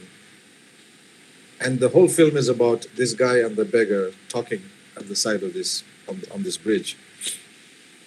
I think, Ines, you should let them see it, so then we can talk about it next time, okay? Yeah. Yeah. So the conflict here in this story is that this guy wants to die already. That's his desire. But the conflict comes when the beggar stops him from committing suicide. Yeah? So sometimes you have a reverse conflict. So when you say a character and a conflict, it could be that the character, when you start the film, is already like in a mental state, either through mental illness or through some event that just happened recently that broke their heart, that their desire when you start the film is to die. So if that character desires to die and dies, gets to die, the character completes what they want, right? They get what they want. But for us, that's not the story. To create a story, we have to put a conflict in there. So then we create another reason or a character that stops the character from dying. For the character, if he wants to die, it's a problem. You see, he wants to die. He said, "Why are you stopping me, man?" And he's trying to die desperately. But the other person stopping him, that person creates the conflict for this character. So it makes it interesting. Now you ask the question after that, in the end, will he succeed and die, or will the other person be able to stop him? Right? So that's how it goes. I think Ines talked about this already: internal, extrapersonal, social, environmental. Ines, you talked about it, right? Yes, a bit. Yeah. You can enhance it. Sure. So when you have a conflict, it has to be a conflict inside the person. Say, I want to die. And then that's because of my reason. I'm heartbroken. I don't feel it's worth living anymore, blah, blah, blah. So then I go to a bridge to jump. So when I'm going to jump there, this extrapersonally means somebody beyond me, the next layer. This beggar comes and stops me from dying, from jumping. So I'm really angry at this beggar, saying, "Who the hell are you to stop me? What's your business? It's none of your business, blah, blah, blah." But then the beggar keeps saying, "No, I cannot let you die. You should try to, I'm so poor and I'm still surviving. What the hell, man? You're so rich. You're just being a real baby by giving up so easily." And then I'm fighting with the beggar, and then society, some other people come. There's a whole community, that crowd that gathers around, and they're all saying, don't do this. Be smart. Come on, you're setting a very bad example. Just because you have some small problem like your heartbreak from your girlfriend, you mean you're going to throw your life away? So society will come in, and then I will be angry with the whole of society, saying, "You are the guys who make me want to die." If society was better, right? If you guys had better conditions, and then I will start throwing a lot of arrows at the people in the society about what is wrong with our society and what makes me not want to continue to live anymore. See? So what happens is, with a small thing, it starts growing out of there, and it touches all the different levels of conflict. And society will also realize that, yes, our society is not 100% okay. We need to take care more, blah, blah, blah. So these stories will all be packaged into one story of somebody who wants to commit suicide. And then you come to the whole environmental concept of, why is there a bridge which is not policed?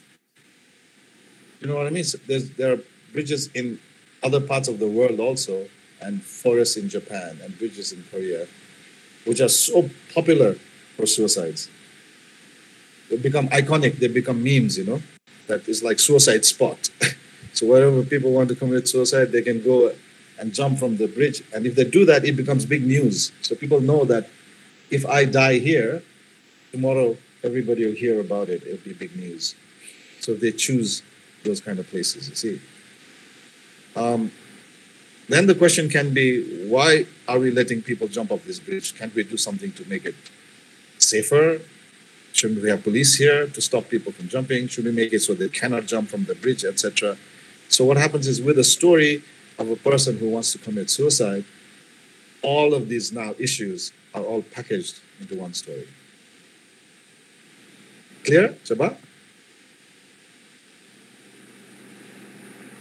Yes, Any sir. questions? This is the most difficult part of understanding of this kind of thing. Don't worry, because you will practice with Ines and all that. As you go, it will come to you easy. But at the beginning, it sounds a bit complicated. But I hope I said it is clear, right? Okay? So let's move it on. So in a good story, you don't have to have all every time. You don't have to. But a good story will have all. So you have to try. Because even if you make a small story about one character doing something small, you know this character lives in a society. And you want to know the impact of how society has made on this character to make them the way they feel, the way they are. Because every person, we live in society, we cannot live in isolation. Whatever we do is because of what is happening around us, right? So in a story, it's always good to reflect that kind of story. It makes the story rich. It gives it depth, okay? And gives a better understanding of the character when you understand the whole external factors of the society and the environment as well. Right? A simple example of environmental conflict would be this, is that if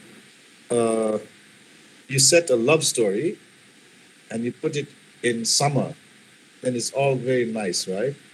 It's bright, it's easy to go anywhere, you can drive everywhere, it's warm, it's sunny, beautiful. But if you set the love story in winter, in a place where there's snow falling, then even that environment becomes a conflict for the two lovers to meet, you see? So it snows so hard that they cannot leave the house. And if they leave the house, there's a danger that they will die in the snow just to meet each other. So they always plan to meet in this one particular place. In summer, it's so easy to come. They meet and they go home. In winter, just coming to the place to meet can be a huge problem. It has a huge risk of life and death. All right? So when you're setting your story, you can say, let's make it more tough for my characters. Why make it easy, man? So even the environment becomes a huge part of your conflict, okay? Or by environment, it could also mean the way things are going in the politics or the thing of the country. When there's peace, you can have a lovely love story going blah, blah, blah, fine. But say you put it in war. Sorry, there are two people raising their hand. Oh, I can't see because I'm looking only at my presentation. So you have to tell me, you have to moderate. Okay, so lady first, maybe. Yes. Please. Say what? Teacher, may I just to make sure is there is the own character that have like fight for their thinking. For example, like if he want to die and when he think about there is something that don't make him want to die. So is this the internal conflict or? Yes, that's internal. So if the character himself wants to die, but then he thinks, but if I die, what will my parents do? What will my my friends who love me? I don't want to make them sad, so I should not die. Then he solved it by himself, you see. But that's internal. It's just him thinking.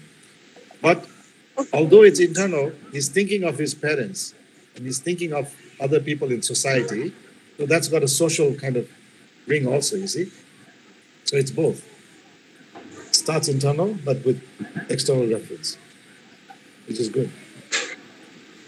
Okay, teacher, which means that their thinking is about maybe it's about some reason that relate to other people or about their family or something like that. Yes. Yeah, so that connects the personal to the extra personal already. Yes, teacher, I got it, teacher. Thank you, teacher. Yeah. But it could be like this, you see. So say this guy is a sportsman and he has to represent Cambodia in the Southeast Asian Games and he's the best person that everybody knows will win the gold. So he's been training all this time, but then he has this problem with his girlfriend and she says, I break up with you, and now he doesn't want to live. And Southeast Asian Game is coming soon, like next week or 1 day or 2 days later. And he wants to die. So at that time, he doesn't only think about my parents and my friends. He will think about the whole society saying, wow, if I'm not there, my whole country will lose, regret this. So I'm going to live for my country. So maybe he plans to live until that time, win the gold. And after winning the gold, his girlfriend still broke up with him, right? Then he says, I will postpone my dying after the games. And then he will do that. So while he's playing the game, he's not very happy. He just plays it. He wins the gold maybe, or he doesn't. He loses and wins silver or whatever. And then now, after that, he can die a week later. But then the story should be that by that time, things happen which don't want him to die anymore. He finds a new meaning in life. Right? So you have a connection between personal, extrapersonal, societal, environmental, all can come together if you think about it and write the story well. Okay? Cool. Iksa? Yes, sir. I got some question that is related to the level of conflict. Yes. For a writer, they're trying to make the movie in a very trauma way. Will it be?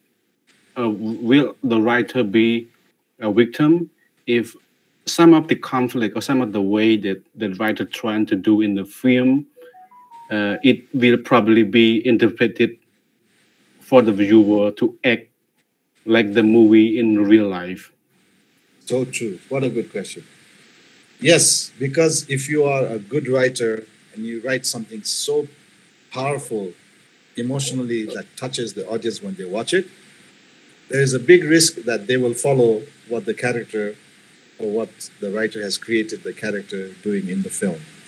And so in the film with the characters, so there was one, I'll give you an example. There was one Indian love story where both the boy and the girl at the very end, because their two families will not let them be together, they decide to commit suicide together and they jump off the bridge. After seeing the film, so many couples did that. They thought this is the romantic way to die.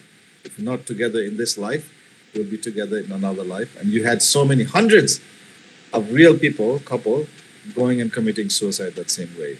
So there was a big debate saying, whose fault is this? Can you blame the filmmaker and the writer for causing that situation?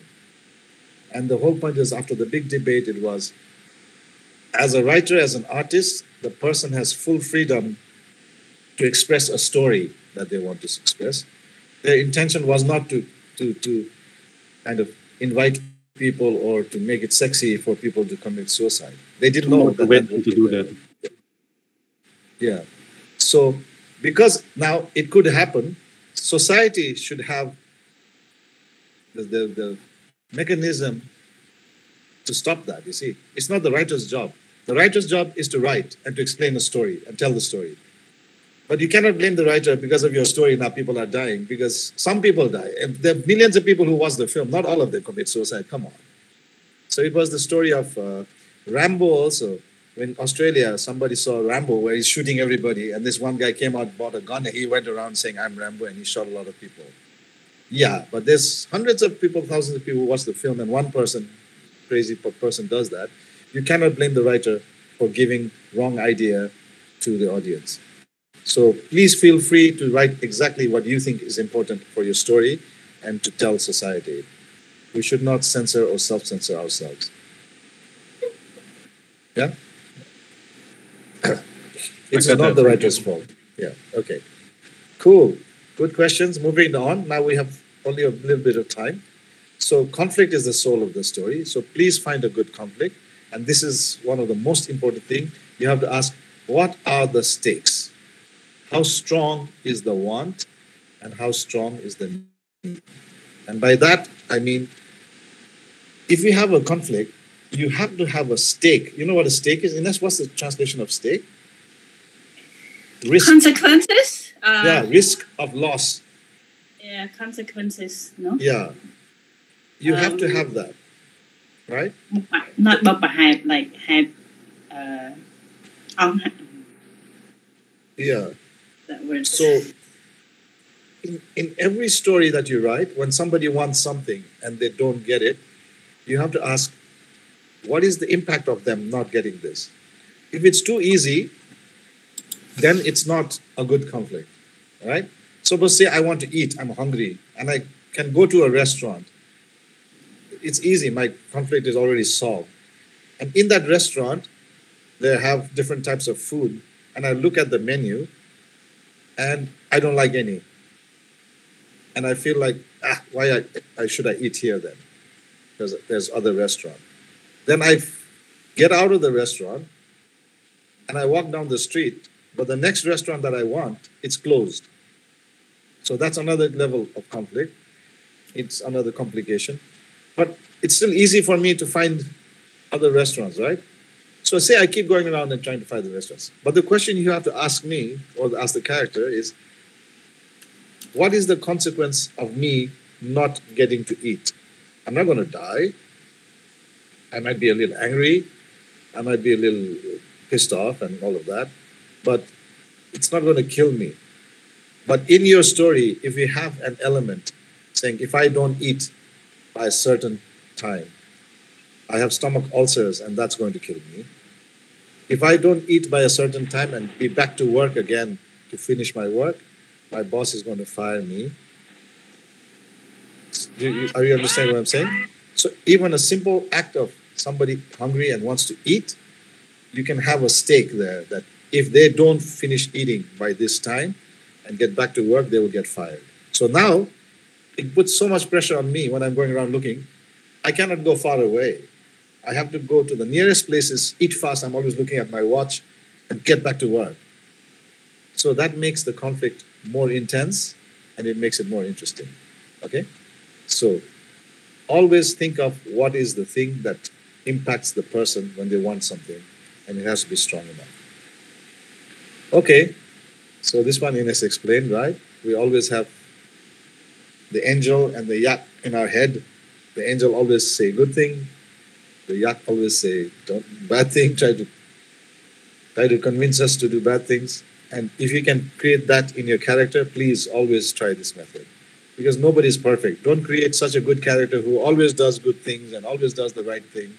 And then there's another character who's always bad and always no. It's a mix of the two all the time. The difference between a hero and a villain is just sometimes one or two small things that makes the difference. So both the hero and the villain, they want the same thing. Let's say it's a love triangle story. There's a girl in the middle, and the hero wants to fall in love with her, and the villain also wants to fall in love with her. There's nothing wrong with that, right? But then the girl, she likes the hero, let's say. And the villain becomes villain when he gets that rejection from her. He could just walk away and say, okay, sorry, too bad, I'll try another person. But he feels so hurt by her rejection that she didn't choose him and choose the other guy, that he starts thinking of doing bad things to them to take his revenge. And then from that moment, he becomes a villain. Until that moment, he was just like the other guy. He could have won also, right? It could be either or. See, that's how the story goes. So think about that. The movement forward, right? So we'll need another whole class for this, but I'll just introduce this to you. What time is it? Ines? Can we go like 4:30? Can. Tao tới 4 kala ba này. For me, I'm okay, teacher. Yeah? Okay, but it won't take too long, but there's a lot of discussion. You see, I don't like online class like this at all. It's so hard. It should be so interactive. With each one, there's a long discussion we should have, you see? Then you understand. Right now, I'm just going blah, blah, blah, blah. Anyway, I'll try, okay? So, in a story, once your story starts, it has to move forward. And for it to move forward properly, you just have to think about these things. Is it understandable, your story? Can people understand it? Very simple question. Probability. Do people believe that it can happen? Which means, if we take Spider-Man, we know that's not real. A spider bites a man, he becomes Spider-Man. But when we watch the story, we go, yeah, maybe, possible. Who knows? I still accept it, and let's see what happens. So, probability is a big tool that writers can use. You don't always have to be based in reality. You create your own new reality. As long as you can make them believe that, yeah, it's possible. Why not? Right? So, say you have the story of a Cambodian in Cambodia, there are no mountains. Ines just came back from Nepal, from my country, and she'll tell you about the mountains there, very high. And so let's say there's a story about the Cambodian young boy who wants to climb Mount Everest. It seems such a weird desire and almost impossible for them to do, because if you don't come from a mountain country, how the hell can you climb mountain? But you can make a story of how he trains hard and he goes to different places to do practice and blah, blah, blah. And in the end, he comes and he conquers Mount Everest, becomes the first Cambodian to climb it. If you can make the audience feel, yeah, this could happen, through the character's strength of vision, of strength of resilience and all that, people believe your story, you see? Okay. Once you've done that, then it's identification. Identification means that what the character does, when the audience is watching it, they feel like that could be me. So if this character says, I want to climb Mount Everest, most Cambodians will laugh. But when you think about his vision of desire to do something so different and so new, so unique, a lot of the audience will say, yeah, I'm also like that. I want to do things like that too. So I agree with this guy. I'm with him. I support him. Because they feel that if they were the character, they would also do the same thing. So they identify, right? The next one is called suspense. So when the character says, I want to climb Mount Everest, his friends, his family, they will all laugh. Because, well, you must be joking, right? Come on. Think of something you can do. Why do you think of such a weird, crazy idea? And he says, no, I'm going to do it somehow. You guys don't believe me? Fine. I'll prove it to you. The moment he says that, it creates suspense in the audience mind, saying, how the hell is this guy ever going to do that? So then now we follow the guy because he bet with his friends that he's going to climb Mount Everest in the next 6 months. Ooh, it's almost impossible, right? So what is he going to do? So then whatever the character does, now the character, because they want it, is their desire, and they even bet, that is the stake, they bet like $1 million or whatever. Now he has to do something to make this come true. So whatever action that character takes, it creates suspense. We create, going to do it? Well, what is he doing now? Oh, really? You think that's going to help? You think you're smart?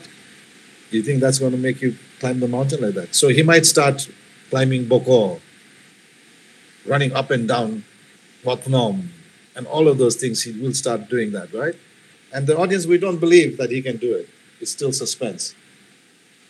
So anything that suspense means that the audience doesn't know the result of, or doesn't know what's going to happen, that's called suspense.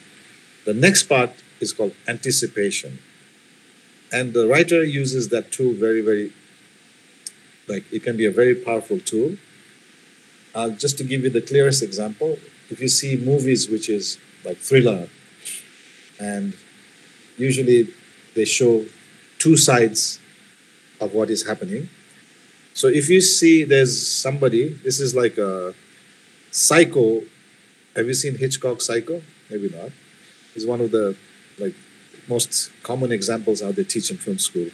There's a woman, a girl, who's taking a shower at home at night in the bathroom. And then they cut to her front door in her house where you just see the hand, one hand trying to open the door. And the door doesn't open. So then it breaks the glass and puts the hand inside and opens it from inside. And when the person comes in, they don't show the person, of course. It's suspense, right? He's holding a big knife. So if you see, and then it cuts to the girl taking a bath, and she doesn't know what's happening. She's going, no. She's singing and taking a bath.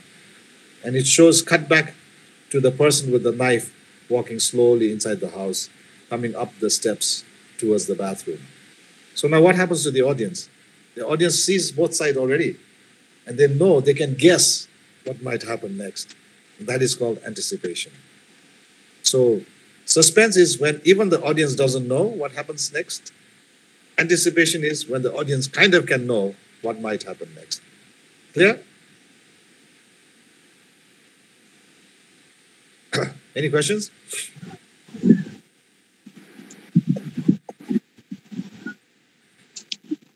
Deep, is there any Yes. way that we can talk about predictability in that movement forward? Yes. Probability mean. Yeah. Probability means making people feel that, yeah, No, I it's mean predictability. there should not be predictability. That's the whole point. All of these things, you are trying to make the audience understand your story. You're trying to make them believe in it, right? But you should never make the audience predict your story. The audience should always wonder what's going to happen next. That's why predictability is the enemy for a writer. So, but as a writer, we are clever. We know that the audience will predict this, right? Then, if we know they will predict that, we twist it to not be that. That's what they surprise the audience. Oh, I expect this will happen, but come on. Like that, you see? So let's say in that same story, where you have suspense and anticipation, where the girl is taking the bath and the guy is coming with this big knife inside the house, right? So what do we expect? We know he's going to kill the girl. And so he climbs up the steps, comes to the bathroom door, listens from outside, and she's just singing in the bathroom. She doesn't know what's happening at all. She's so innocent. But the audience, we know this guy is now going to kill her. And then everybody predicts that. So when he opens the door to the bathroom, the audience, we are already saying, oh, turn around, he's coming from behind, right? You just feel like doing that. And say he opens the door for the bathroom and he comes inside with the knife. Now we know he's going to stab her, he's going to kill her. That's the anticipation. It's even predictable. So, but in a story like that, normal story, then he will stab her and kill her and then go, and then suspense is, we don't know who the killer is and we need to find out why did he kill her. The next scene will be police coming and looking at the body and trying to find out, etc., right? But if you want to make it a comedy, the guy comes inside and blah, blah, blah with a knife. And when he comes to the shower, he pulls out an apple and he says, then he opens it, he says, darling, you want apple or not? Like, you know what I mean? He's brought the knife on the apple to give to his darling while she's taking a bath and he wants to feed her, something like that. So you twist the predictability and it becomes comedy, right? You twist the predictability and it becomes like another kind of suspense. It depends on the genre of the story you're making. So if you make a comedy genre, you would do something like what I just said.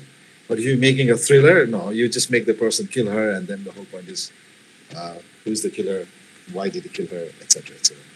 So these are the points that you just have to think about and always check your story. So you read your story and you say, does the audience understand it? Do they think it's possible?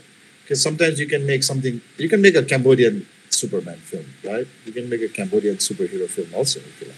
Why not? So the whole point is, but when you make that, will the audience believe it? Is it probable? So to make it probable, when you make a Cambodian superhero story, don't make it that some spider bite him or something like that. You make it that he goes to Angkor Wat and there's one secret room, and in that secret room, something happens and the power of the old ancestors comes into him. That is more believable, you know what I mean? And so people will believe that the ancestors, King Jayavarman, is born again as this superhero power, right? Something like that. So these are the movement forwards, and you will use that in every story, whether you consciously or subconsciously, you'll be using that. And so now we come to this one, which is called the story development graph. Every story is structured, is the structure in 3 parts. It's the beginning, the middle, and the end, right? So look at it from the top. The beginning, what we call, is the peaceful and the balanced state of balance. Right, what that means is, you've seen many films, when it starts, it's happy family, and everybody's enjoying and laughing, there's a birthday party or whatever. That's how a film starts.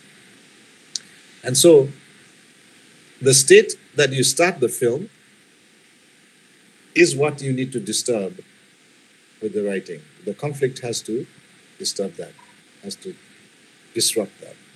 So if it's peaceful, balanced beginning, then there has to be some conflict here that creates a big disturbance and makes it in the middle. It's all about the disturbance and the struggle that the character has to go through to adjust that disturbance. And the last part is the final adjustment, where the character tries to adjust as much as possible.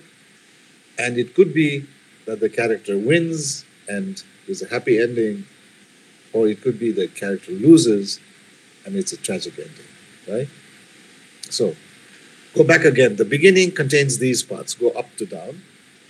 When you start the film, a lot of films, they start with a punch, we call it, or opening punch. So this works mostly for like James Bond and action films, where there's a big action scene right in the beginning. There's a big fighting scene happening, or a bank robbery, or fighting on the train, or something like that, just to make it very interesting for the audience to get into the film, showing how much of a cool action hero the hero is and all that. And then when that ends, it doesn't have to have so much connection to the rest of the story. It's just to begin the story, and then the real story starts. Okay? When the real story starts, this happens, the deepening and the planting, and it's all about the character, okay? So when we first start the film, we don't know who the film is about. We see somebody doing something, but whatever they do step by step, we get to know them more and more, in more detail. So say the character is this action hero who beats up a lot of bad guys and sends them to jail. And then the next scene is he's sitting and he goes to a bar. And when they go to the bar, everybody's drinking and he drinks milk instead of whiskey. Right? So even small things like that tell us about the character. Oh, it's so strange. Why is he drinking milk, you know? And he says, I never drink whiskey. It's bad for health. Milk keeps me strong. So it makes it a bit unique. So we know that this character is very disciplined now, that he wants to really keep himself super fit to fight the bad guys in the future. So every little bit is called the deepening and the planting of the character. Then comes the event's turning point. This is inciting incident is called the first turning point in the story. And this really is where the story starts. I have to explain this a little bit clearly. Say you have a story of, okay, we can start like this. Say the story is about this, I'm taking a class and all of you are listening. That's how the film starts. So it shows me talking, it shows you listening and question and answer, etc. The story hasn't even started. This is just the opening and is the deepening and the planting, right? So as I'm talking, the audience will get to know what kind of teacher I am or what kind of person I am with the kind of things that I say, my body language and all of that. Maybe I make some stupid jokes, or maybe I'm very serious, or whatever. My character will be known to the audience. And you guys are all listening, and sometimes you're talking, sometimes Tixa is talking, some blah, blah. We get to know a few of the students as well. And then Ines, she keeps talking in between. And all that. That's all we get to see. And the audience is going like, okay, interesting. It's a Zoom class and about filmmaking. And so what? What next? The story hasn't started. The story starts when the inciting incident starts, which means the thing, inciting incident literally means the incident that starts the story. So, what could it be? So if I say, just a moment, there's a knock on the door. I'll be right back. And I keep the camera on. I walk out of the screen and I open the door and you can hear a little bit of, and then you hear, and silence. And then I don't come back at all. And everybody's saying, teacher, Ines is going, Deep, where are you? Blah, blah, blah.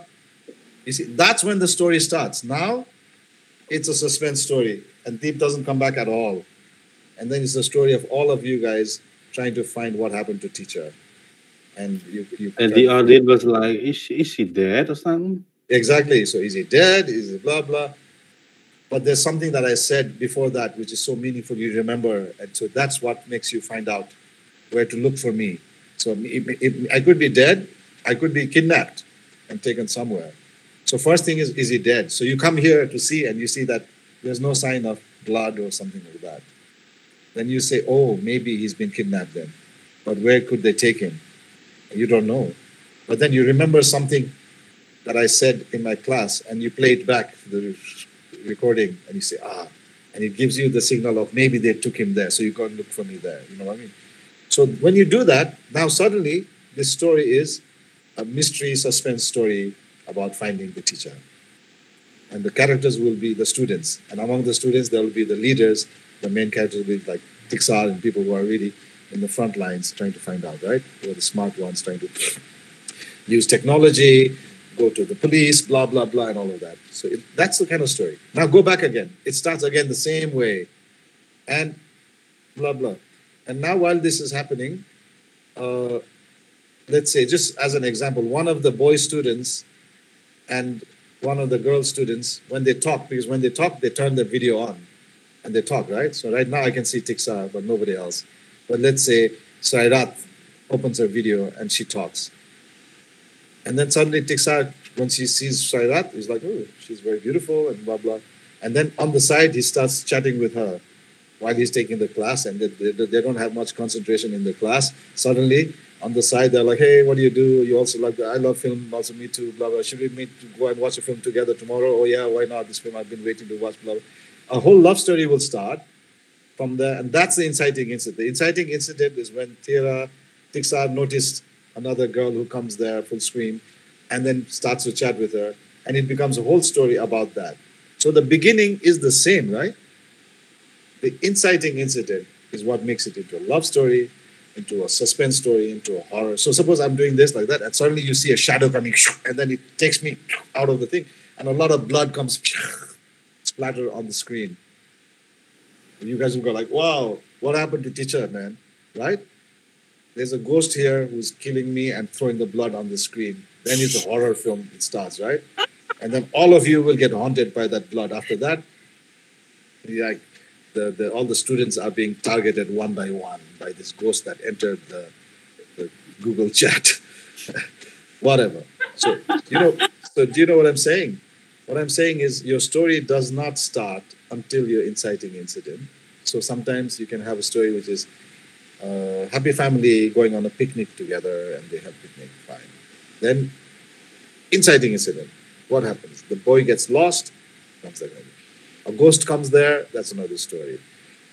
They fall in love. That's another story. So the genre is started only when you decide what your inciting incident is.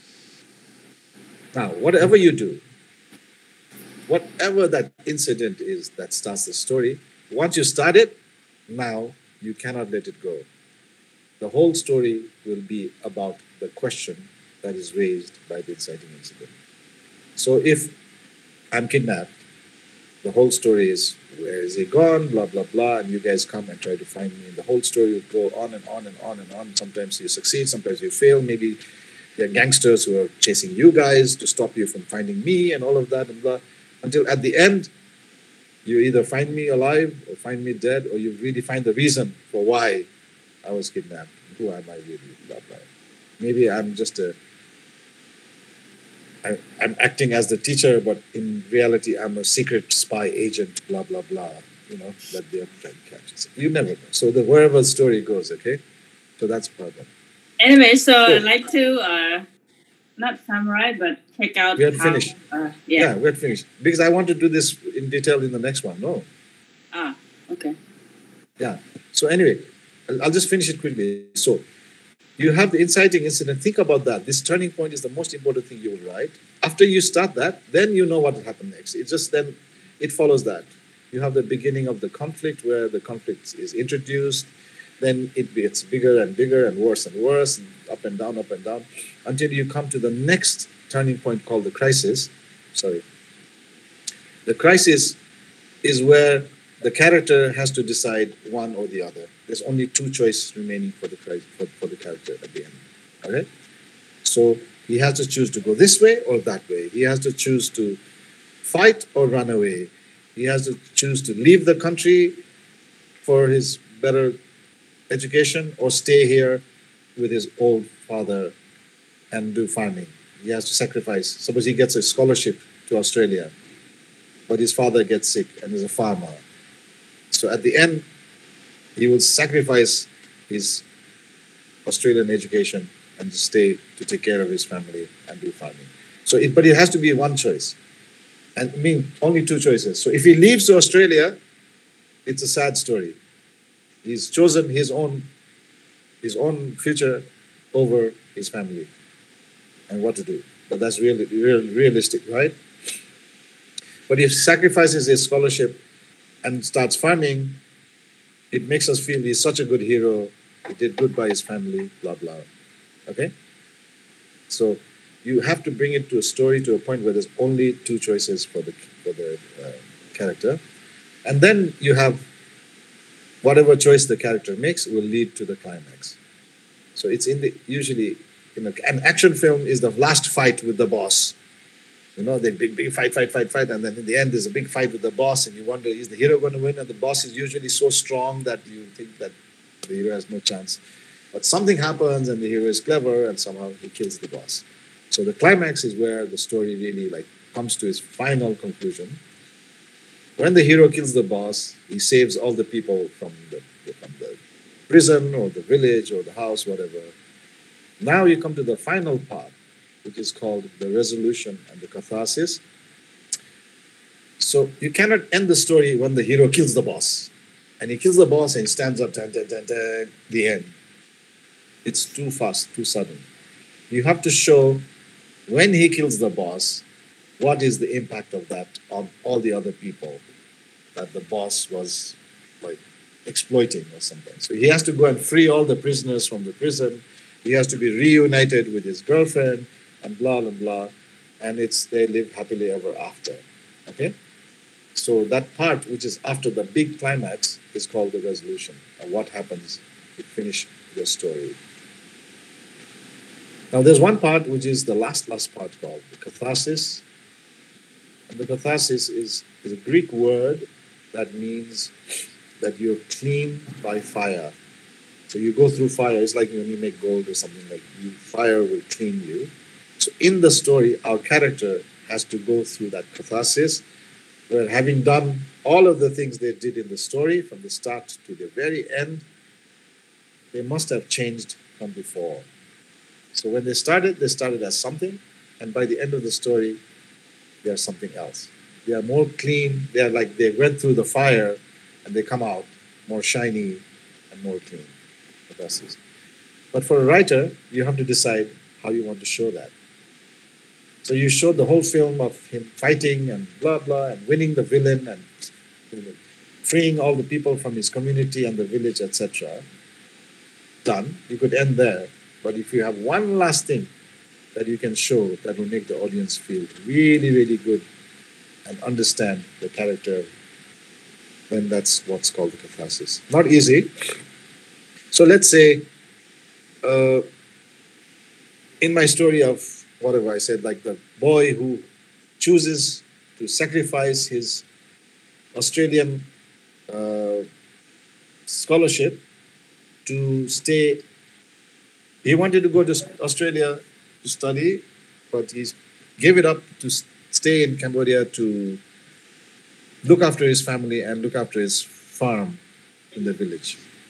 The end of the story will be, you fade out and you fade in. He does such a good job with his farm that it's become the big news, and there's news crew from Australia coming and shooting him and saying, how did you do this, man? You're so brilliant, blah, blah, blah. Do you understand? Which means what he did was, he wanted to go to Australia because he thought that's where the knowledge is, that's where the education is. But at the end, there's an Australian film team coming to shoot him because he's done such a good job in his own country.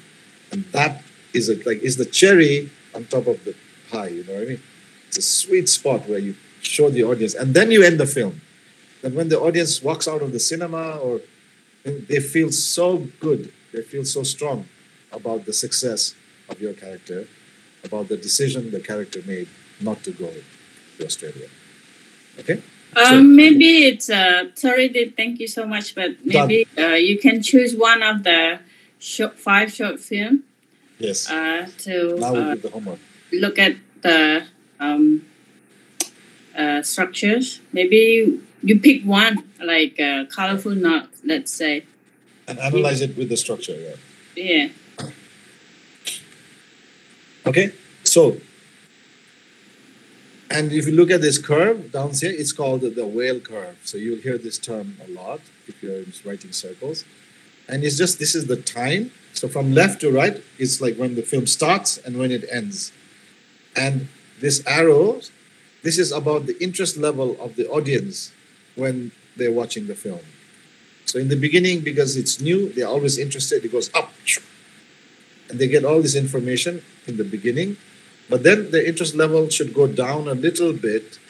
You cannot keep the audience being interested in your film like 100%, like all the time. It's too intense and it's too tiring.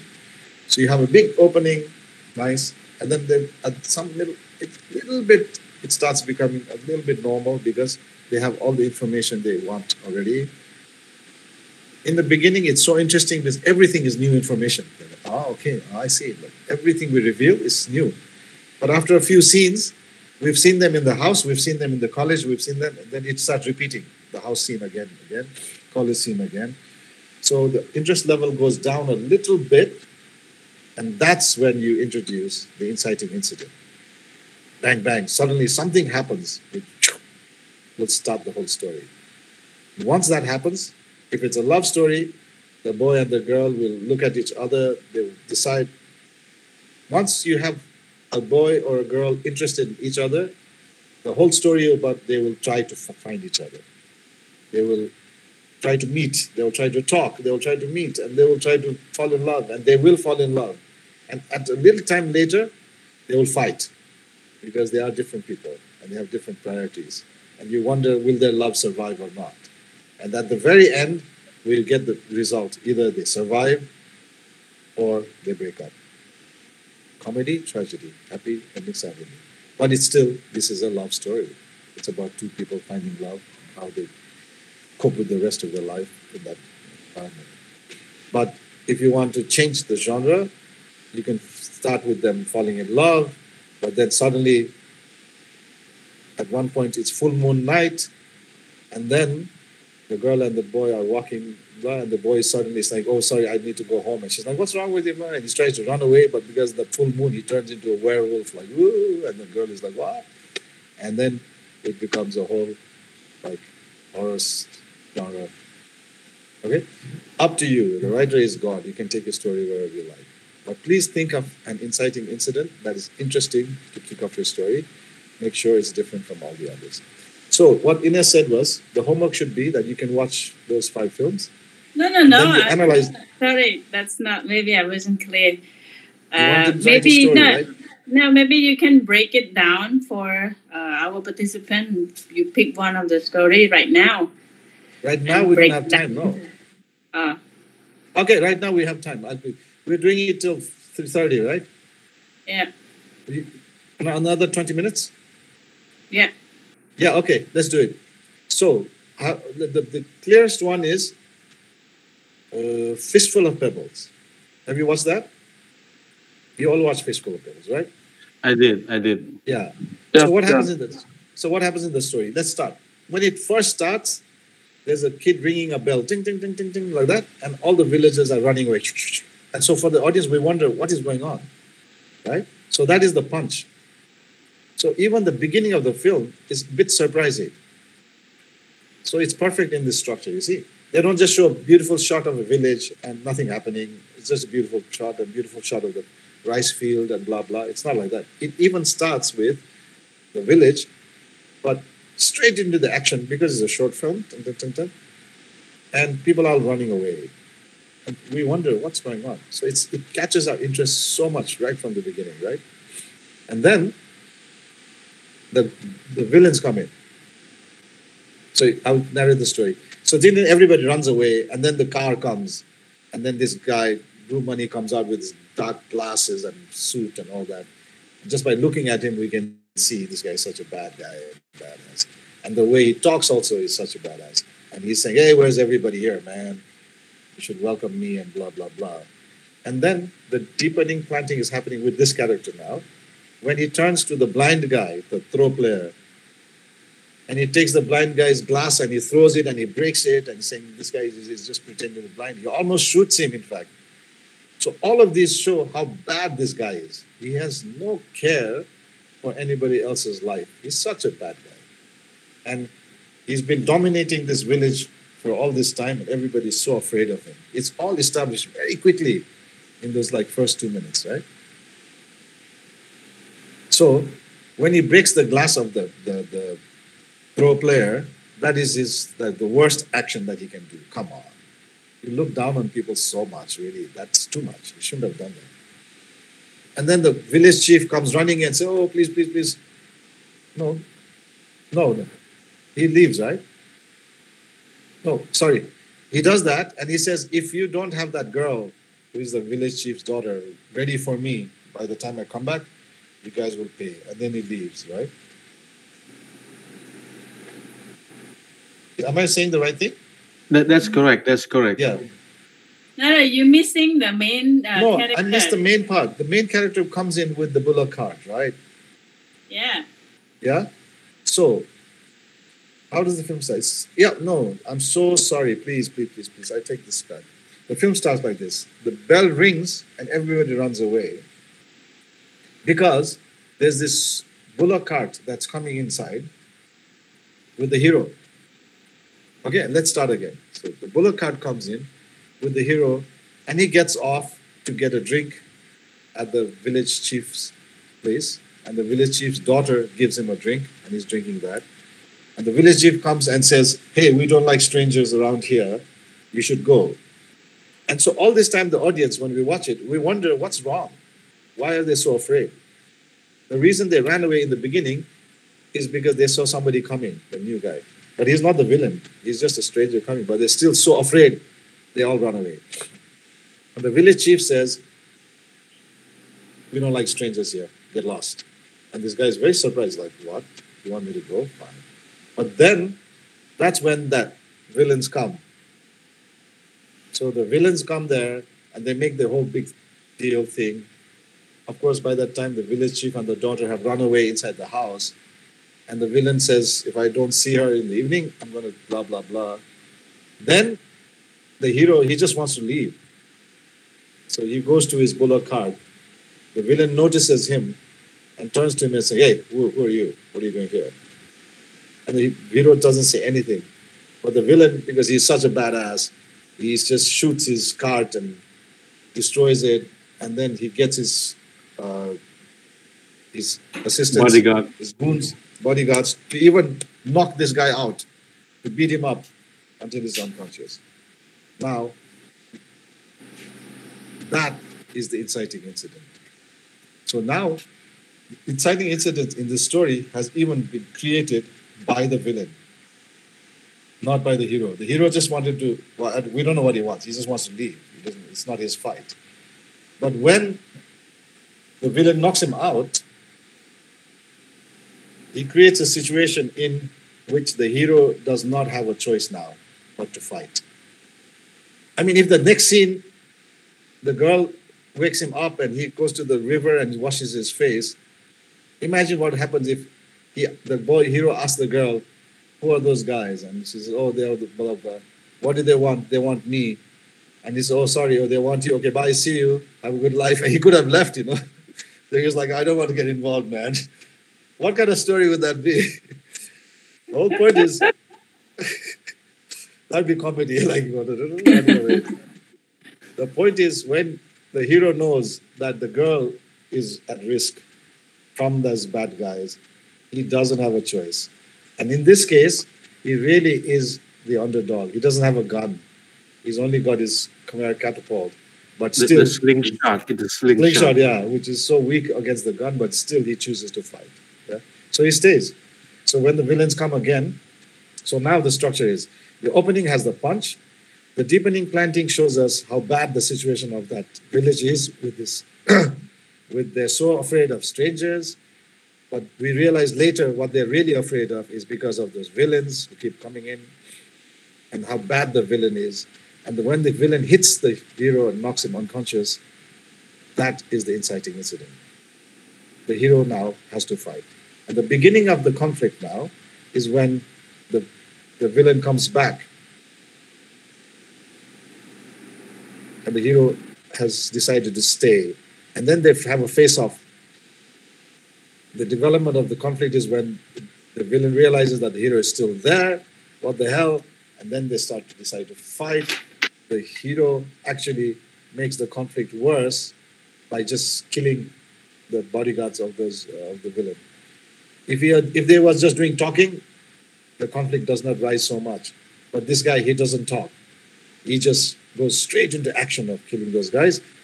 Once the hero kills those guys, the villain also has no choice but to kill the villain. He cannot forgive him, you know. So it takes the fight to the maximum level already because it's such a short film. You have to do that. So this middle part goes very fast. The beginning of the conflict, when the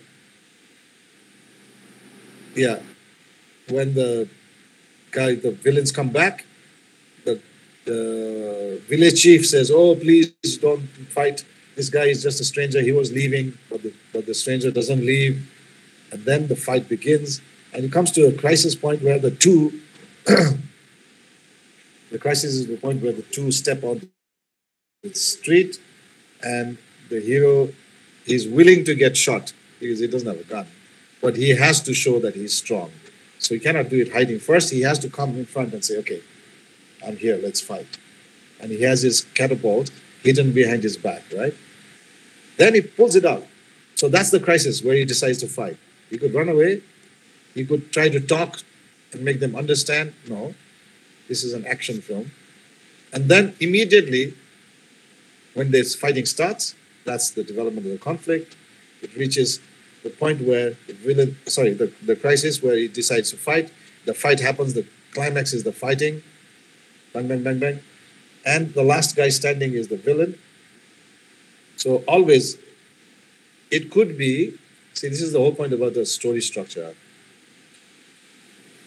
The hero is clever. He can hide and keep killing them. And he did that with those other guys. I mean, he could hide and kill the villain also. But in a story, that's not fun. You know what I mean? If you have a hero doesn't kill people by just hiding, man. He has to come dang in front. So that's why in the last scene, the villain comes out with his gun, and then this guy comes with slingshot. And so now we talk about suspense and anticipation. When you saw that film for the first time, who did you think would win? The bad guy. Yeah, because he's got a gun. A gun bullet is much faster than a slingshot, right?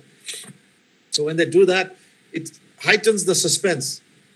And then now anticipation is, this. But we still think, because he's the hero, he can get shot, but maybe he won't die, right?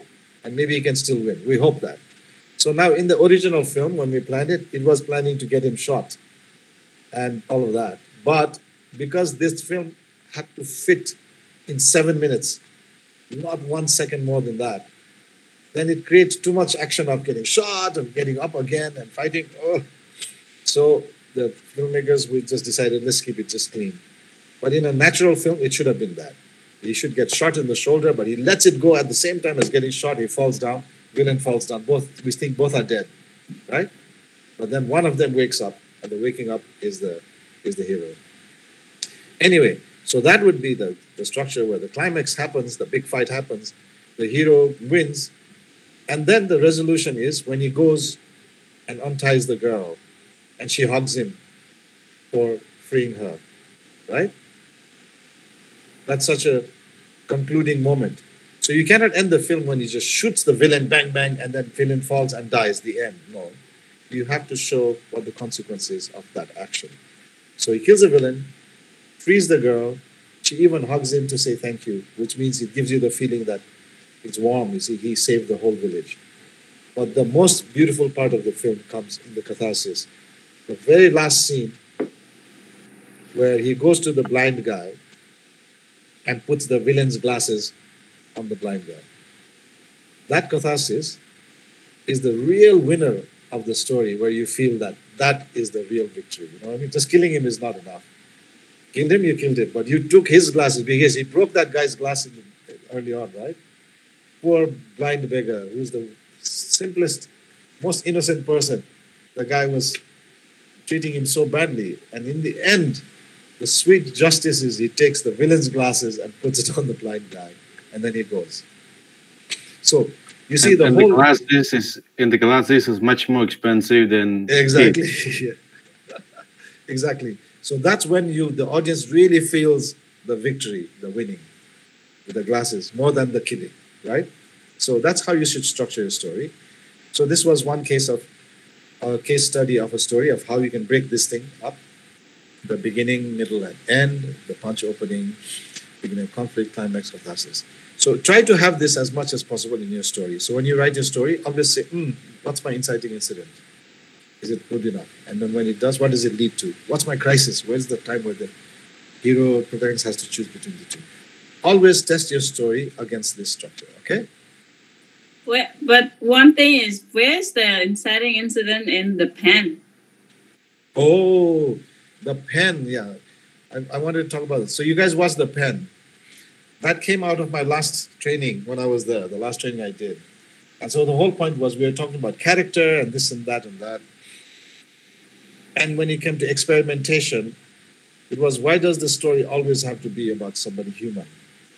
And of course, in my thing, I always show some animations and cartoons which has animals as characters also, and blah, blah. Anyway, MKD said, can I make a story about a pen? And it's like, it's hard making a story about an object, you know what I mean? The object only works in relation to the humans. And so, fine. So the pen is such a cool thing because there's a constant relation to human life. We use it to write, we use it blah, blah, blah. So that's how the story came about, that the little girl is writing her exam with it, she buys it.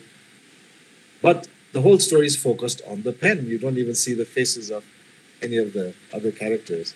Such a smart way to tell the story. So what is the inciting incident in the pen? In the pen, the inciting incident would be the first scene where she buys it. So this is in a short film, that's what happens, right? When she buys the pen, that starts the story already. And it's the story of if you really analyze it, whose story is it? Is it the story of the pen? Is it the story of the little girl? Anyone want to say something? It's Yes. the story of the pen. Yeah. Why do you say that? It's because it's very short time to watch the film, but in the last session of the film, it expresses something about normally how the pen helps the students, but they're still happy even Exactly. it was abandoned away. Yes. So we feel the emotions from the perspective of the pen. So therefore, that is the main character. You see. So the pen is happy in the beginning when it's being used for good things. Then it gets thrown away, and it even ends up in the dumping ground at the very end, right? And then to Echai, she finds the pen, and she's so happy. Oh, and she shouts to her daughter, "I found a really nice pen for you." So the pen has another life, again, as a pen. And I thought that ending, that catharsis, was so brilliant because the pen has a new life, but it's also more meaningful when the pen is in the hands of a poor person. They can use it more than a rich person. Rich people can buy 10 pens, right? For poor people, maybe that's the only pen they have, and it's so precious. So that whole structure, if you look at the structure, it still will follow the same structure, but just because it's a short film, the inciting incident in that film, it's in the first shot already of it being bought. It's not introduced later, you know what I mean? So yeah, it's hard to analyze sometimes because short films are very difficult, like Rice, for instance. What is the inciting incident for Rice, Ines? You see these boys going to get water in the camp, and they bring it and they put it there, and the Khmer Rouge madam says, "Come inside and get the rice." Where's the inciting incident? It's when he starts to steal the rice? No. Let the participants say something. Oh. Maybe they can analyze for you. Yeah. Anyone want to try? Today, maybe? Wake up, guys. Wake up. Wake up. Welcome. And wake up. Tinny. I hate this Zoom Or Suhain is Sukhain, maybe? Yes. Tini, I miss your voice. Say something. Tini, come. Who's going to volunteer? What do you think is the inciting incident for choose any of the films? Rati, did you say maybe? I can't see.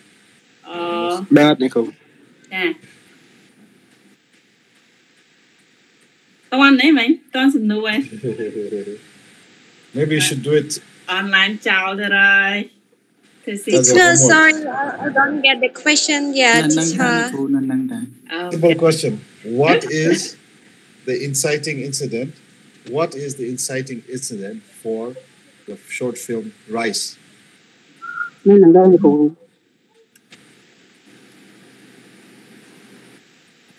Yeah, they have to watch let's watch it say register. How about that? Maybe they don't remember. Of course they do. Where is Sai? Should I help them out? Please. Yeah, of course, if nobody wants to speak. I don't really interested in that movie, but let me try my best because did you that's see not it? a movie. That's not a movie that I reviewed. Okay, but the inciting incident is the boy is being caught inside a small cottage. He trying to hide few piece of rice into his trouser. I think this is inciting incident of the movie. You hit it right on the head. So it could have been that he's called inside and he takes the rice and they go outside and they cook it, and there could be another story, you know what I mean? They're so sad and they're so poor and they have to work like that. But the whole inciting incident for that particular story, and the name is called rice, is when he steals the rice. If they don't steal it, you don't have that story. Without stealing, that story is something else. And the whole story is about the stealing. And then because they steal, they have a party. And because they have a party, they get caught. And then they die. So it's inciting incident is the one that kicks off that whole story. You're absolutely right. So that's it. So you can identify in each story, if you analyze it, you'll find that point. And then analyze it, saying, because of that point, the whole story went in one direction. And you realize, yes, that's where it goes. You cannot change it, okay? Cool. So hope that helped. What do we do next, Ines? Can I give the homework? So genre, you know? There's so many genres. Maybe I'd like to summarize the structure a bit. Please. Do you want that slide on there? Yes, thank you. No, you want this slide there? Yeah. Okay. ចឹងខ្ញុំសង្ខេបអស់ទេអ្នកគ្នាយើងគេលក់អស់ហើយអនឡាញចោលធ្វើស៊ីគ្រូនៅតាណាគ្រូនៅគ្រូនៅអញ្ចឹងមានន័យថានៅក្នុងក្រងឆ្អឹងនៃរឿងគឺវាមាន3ស្រីពាក្យបច្ចេកទេសគេហៅ 3 act story structure ហ្នឹង if you're not on the screen anymore the thing the structure I did thank you អញ្ចឹងពាក្យបច្ចេកទេសដែលយើងនិយាយពីនេះ structure នៃសាច់រឿងមួយសម្រាប់កុនណាភាគច្រើនគេប្រើ 3 act structure វាមាន structure ក្រងឆ្អឹងផ្សេងច្រើនទៀតអ្នកខ្លះមាន6 act ឬក៏22 step អីចឹងតែនេះគឺមួយក្នុងចំណោមក្រងឆ្អឹងក្រងនៃរឿងហ្នឹងយើងវាមានបើយើងនិយាយភាសាខ្មែរមកចាប់ផ្ដើមសេចក្តីទួសេចក្តីបញ្ចប់សេចក្តីគ្រាន់តែនៅក្នុងរឿងកុនវាមានតើនៅក្នុងផ្ដើមសេចក្តីត្រូវមានអីគេខ្លះហើយយើងមិនត្រូវណែនាំប្រធានបទរបស់យើងណែនាំតួអង្គរបស់យើងគាត់ជាអ្នកណាគេគាត់រស់នៅណាគាត់ជីវភាពដូចម៉េចគាត់ជាមនុស្សបែបណាក្នុងគាត់ទំនាក់ទំនងជាមួយគេយ៉ាងម៉េចហើយបន្ទាប់មកនៅខាងចុងនៃផ្ដើមសេចក្តីហ្នឹងគឺយើងណែនាំអីគេណែនាំ inciting incident ចឹងភាសា inciting incident ហ្នឹងពិបាកបកខ្មែរព្រោះយើងអាចហៅវាថាជាអីគេជាចំណោទបញ្ហានៅគ្រូអាហ្នឹងបងនៃរឿងមានន័យថានៅក្នុង writing វាស្មើទៅនឹង thesis statement វាមានន័យថាចំណោទបញ្ហាហ្នឹងហើយចំណោទបញ្ហាចម្បងនៃរឿងនៃរបស់តួអង្គរបស់យើងតើគាត់ចង់បានអីតើគាត់ដំណើរសាច់រឿងរបស់យើងទៅណាបន្ទាប់ពីណែនាំតួអង្គហើយដូចគាត់ឧទាហរណ៍នៅប្រមាណឧទាហរណ៍ខាងពីដើមហ្នឹងគឺឧទាហរណ៍ថានៅក្នុងអីគេក្នុង online class យើងណាយើងមិនមានវីដេអូហើយបន្ទាប់មកធម្មតានិយាយ online class និយាយពីសរសេរកុនដល់ពេលហើយគាត់មានសម្លេងអីគេមានសម្លេងគោះទ្វារមួយមកសម្លេងគោះទ្វារហ្នឹងបើឧទាហរណ៍ថាទៅដល់គាត់ដើរចេញពី frame អីគេ frame កាមេរ៉ាlaptop គាត់ហើយឮសម្លេងស្រែក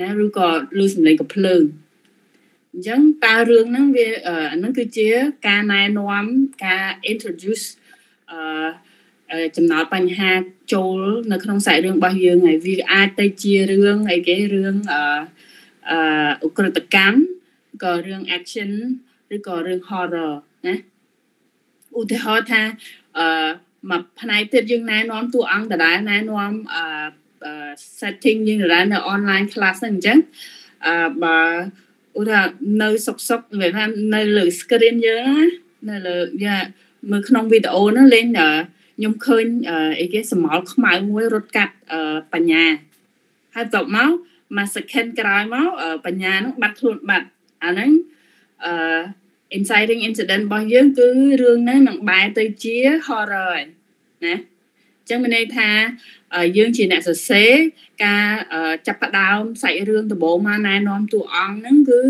វាអត់ទាន់មានសាច់រឿងឡើយឯលុះត្រាតែយើងណែនាំ inciting incident នឹងចូលឲ្យចំណោទបញ្ហាដំបូងហ្នឹងណែនាំវាសិនទៅដាក់វាចូលទៅទើបយើងដឹងថាតើសាច់រឿងហ្នឹងតើតួអង្គរបស់យើងហ្នឹងដំណើរការធ្វើដំណើរនៅក្នុងសាច់រឿងវាមិនវាជារឿងប្រភេទអីណាអញ្ចឹងការណែនាំតួអង្គដំបូងអាចដូចគ្នាសុទ្ធទាំងអស់ប៉ុន្តែនៅពេលដែលចំណោទបញ្ហាចូលចំណោទបញ្ហាចម្បងនៃរឿងនឹងចូលគឺសាច់រឿងអាចផ្លាស់ប្ដូរ360ដឺក្រេក៏បានដែរណាអាចទាញវាទៅជាhorror ក៏បាន action ក៏បាន drama ក៏បានស្នេហាក៏បានដែរគឺអាហ្នឹងគឺស្រេចទៅលើយើងនៅពេលដែលយើងដាក់inciting incident ហ្នឹងចូលក្នុងសាច់រឿងហើយវាតែងតែមានថាបន្ទាប់ពីណែនាំតួអង្គឬក៏ណែនាំ setting ឬក៏ event របស់យើងហើយ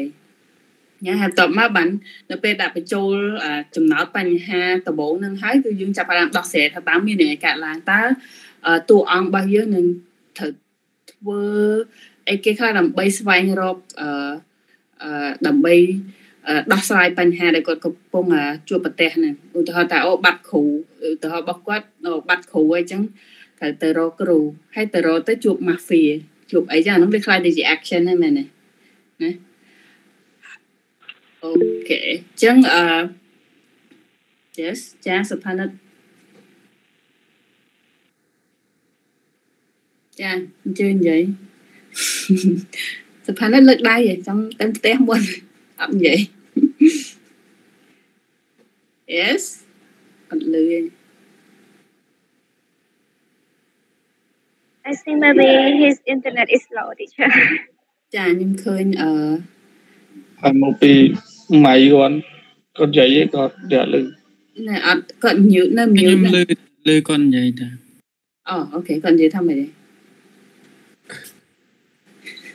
terrible taking class like this លឺតា face to face ប្រហែលជាតយើងស្ដាប់ការមិនលឺមិនសមមិនក៏ចឹងមានអ្នកនិយាយហើយលឺគាត់និយាយថាម៉េចខ្លះមែនអាច refer បានទេ refer មកគេលឺNo, I don't think she talks. If you can hear, I can hear. អត់ទេគាត់និយាយតើខ្ញុំឃើញ subtitle caption yeah, she raised her hand but okay, maybe she doesn't want to talk. So did you finish? No, not yet. So continue. Can we switch around the three acts? Can we switch around the three acts? I think good question. Yeah. Okay, I'll answer that. When you write it, you have to write it straight, like beginning, middle, and end. When you edit your film, you can start your film from the crisis or the climax. One moment there, there's something happening, and you show almost the fight happening or the villain almost killing, and then you stop, and then you start from the beginning again and say 2 weeks earlier. Have you seen that instruction in the film? Yeah. A lot of films do that, right? Yeah.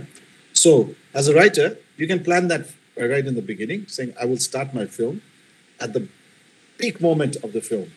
And then I'll do a flashback and say 2 weeks earlier. And then again, you come from the beginning. Again, you're going to that moment again.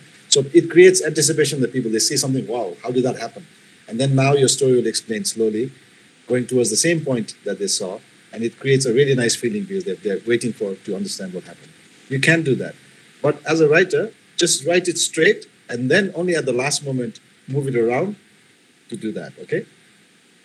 ចឹងសំណួរគាត់សួរថាតើ 3 act នេះយើងអាច switch មានន័យថាផ្លាស់ប្ដូរយក act 3យកមកដាក់មុខឬក៏យក act 2យកទៅដាក់ក្រោយបានណាគឺអាចធ្វើទៅបានដោយសារយើងមើលរឿងភាគច្រើនរឿង07អីគេយកមក explosion មកឬក៏រឿងខ្លះគឺយកកតុយនៃសាច់រឿងយកមកដាក់នៅមុខហើយគេfade មកថា15ខែមុនឬក៏2ឆ្នាំមុនតាមមានន័យកាលឡើងហេតុអីបានតួអង្គហ្នឹង end up នៅហ្នឹងណាអញ្ចឹងគេនៅតែ explain ត្រឡប់ទៅពីដើមមកវិញតែសម្រាប់យើងជានៅពេលយើងសរសេរយើងសេតាម flow linear របស់យើងសិនមកនៅពេលដែលយើងបានគ្រប់ scene បានគ្រប់នេះអីហើយយើងអាចចុះបើយកឈុតចុងក្រោយយកទៅដាក់នៅមុខវិញមិនដែរ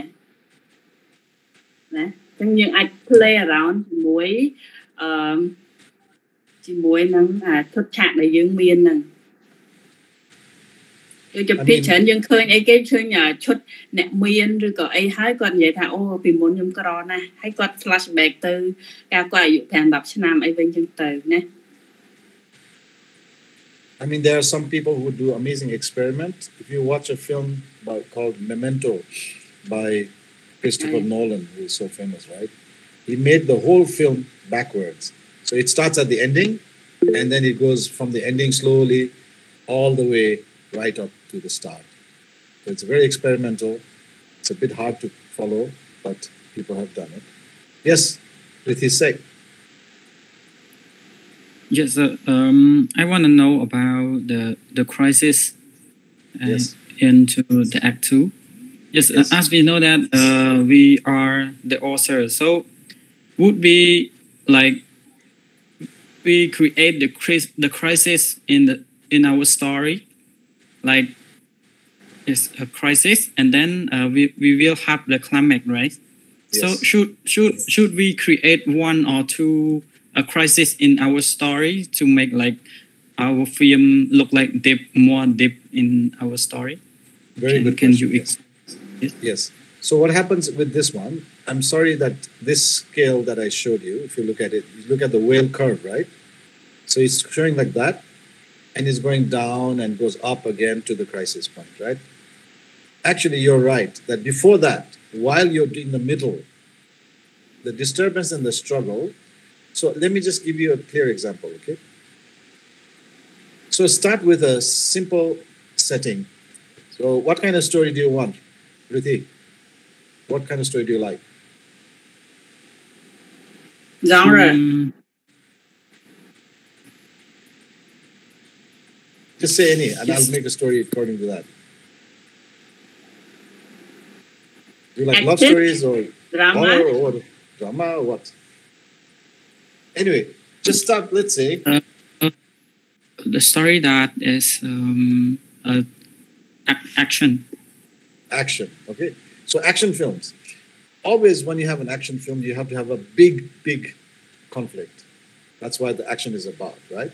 So a very simple way that people use, which attracts people, is, let's say, bank robbery. That creates an action film. So there's a group of people who want to rob a bank, right? Because they want to be rich. And then also they are smart and clever because they're lazy. They don't want to work hard. They want easy money. So they want to rob a bank. The moment you create a bunch of characters who want to do that, you will have to have another group of people who will stop them from doing that, which is the police or blah, blah, and all that, right? So action can happen when two collide. There has to be a conflicting point. So let's say you want to do a bank robbery story. So let's start with your hero story. The hero is poor. And he tries to get a job, but he can't get a job because people look down on him because he's from the village and he doesn't have a good score in his school or whatever university. He hasn't studied much. So every time he tries to do something good in the right way, he keeps getting rejected. So then he decides, what the hell then? I'm going to rob the bank. Now you have to give the reason for why he wants to rob the bank is because his mother is sick or something, there's a stake, because nobody will take a step like that without something very strong that makes them, forces them to do it, you see. Unless you make if you make a Hollywood kind of story, which is just cool guys who just want to rob banks, like Fast and the Furious, who like to drive big cars, and something like that is possible, yes. But if you create a proper story, it will start with somebody who tries to make money doing the right way and cannot do it. Then they have to take a desperate choice because they have to have the money by tomorrow because they need money for the operation or they need money for something or the other. If you want to make your protagonist a good guy, then he will decide that, okay, I will rob this bank now. So then he will make the plans on how to rob the bank, right? So when he robs the bank, let's make it easy also. He goes in and he robs the bank, he gets the money and he runs out and nobody catches him, right? But the moment he robs the bank, the whole police and everybody will start looking for him. Then his crisis, his problem is to stay hidden, just to stay safe from the police and not get caught.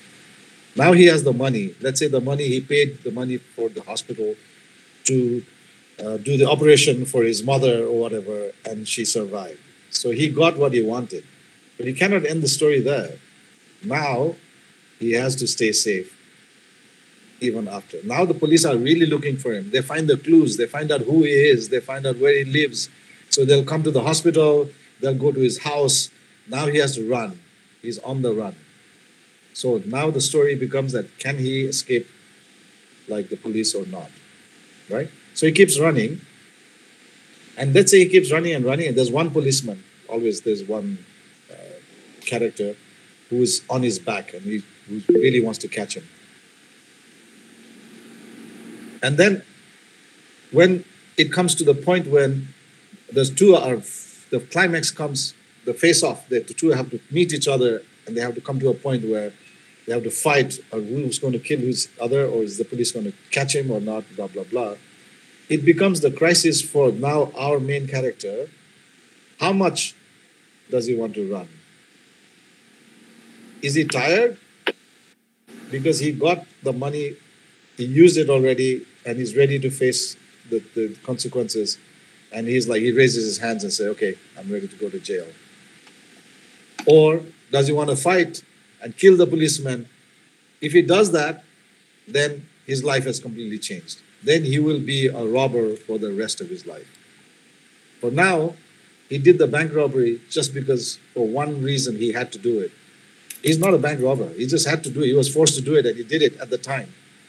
The crisis will decide what his future is going to be. Okay? So now, which film? Broken Road. No, I haven't seen Broken Road. No. Spike Away. I'm never haven't seen it. Oh no, we have to see Maybe that. you can tell us a story, Sapanat. No, let me finish. So Okay. to answer, so in order to get to that major final crisis, which is the guy deciding to become good again or to continue being a bad guy, so you bring him to that crisis point where that's the main crisis of the story. And then let's say he gives up and the police, they take him to jail. He's in jail for whatever amount of time and he comes out 10 years later or whatever, right? That's what your story will be. But before you reach that major crisis point, you have to give him, as you said, mini crisis even before that. Just before the bank robbery, he has to think, should I do this or not? This is not the right thing to do. And he should give up and say, forget it, and try to do something else. But because those other things don't work and the time is running out, he goes right back again to that bank robbery thing. You can make it even worse. While he's robbing the bank, he's not a killer. He doesn't want to kill anybody. But the guard comes and points a gun at him and he doesn't know what to do in that moment. He shoots the guard. It's all accidental happening. Bang, bang, bang. He doesn't know what he's doing. He's just reacting. But he kills somebody in that process of robbing the bank. Then he robbed the bank, he got the money, used it for what he needed to, but he's guilty. And the main crisis of the story will be will this guy become good or will he become bad later? Will he continue that life or will he repent and say, I'm sorry, I was wrong in doing that? Yeah? I hope that So, answers that question. yeah. No, I think there's a question from Sopanet asking their film that don't follow the three act. Why some Oh, there films are. don't follow the three act? Of course, There are. Yeah. So there are many, many filmmakers who, after learning the three act, or some of them don't learn, but many of them actually learn, they want to rebel and they say, I don't want to stay in this boring three act structure, yeah, and they want to break it. So actually, all of you, when you've learned the grammar, you practice the grammar first, and then as you get advanced, you all will want to break it also. And that's fun. That's what creativity is. Why stay with the same old, right? So yes, there will come a time when you do that. But when you do it, you have to be so careful of how you do it. Just because you break it doesn't mean you did a good thing. I've seen so many people break it and they fail so badly. And their film is neither here nor there. We don't understand what they're trying to say.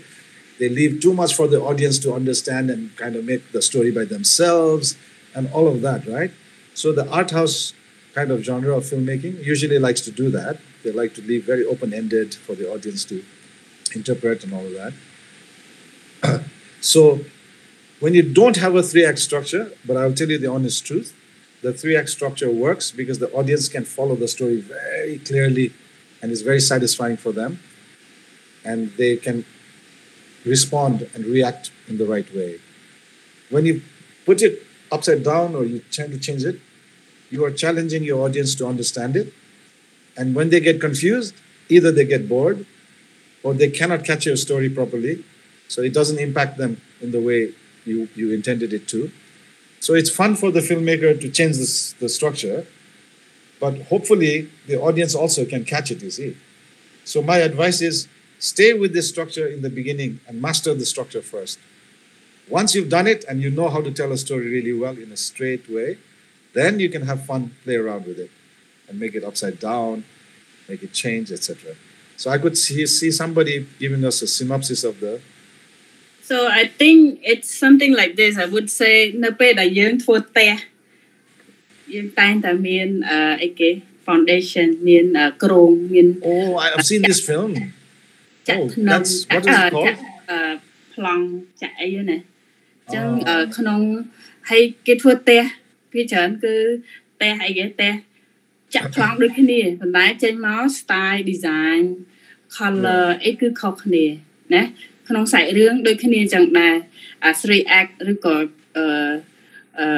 structure ដែលគេមាន three act 22 step ឬក៏អីគេហ្នឹងគឺវាគឺជាប្លង់វាគឺជាអីគេ foundation របស់រឿងមួយដែលយើងសាកសម័យមកថាបើខ្ញុំហើយនឹងdeep ដកសាច់ដកឈីដកសាច់ដកសក់ដកអីចេញទាំងអស់នៅសតតែឆ្អឹងហើយយើងអាចមើលដឹងថាជា deep ឬក៏ជាខ្ញុំចាអញ្ចឹងក្នុងសាច់រឿងក្នុង story structure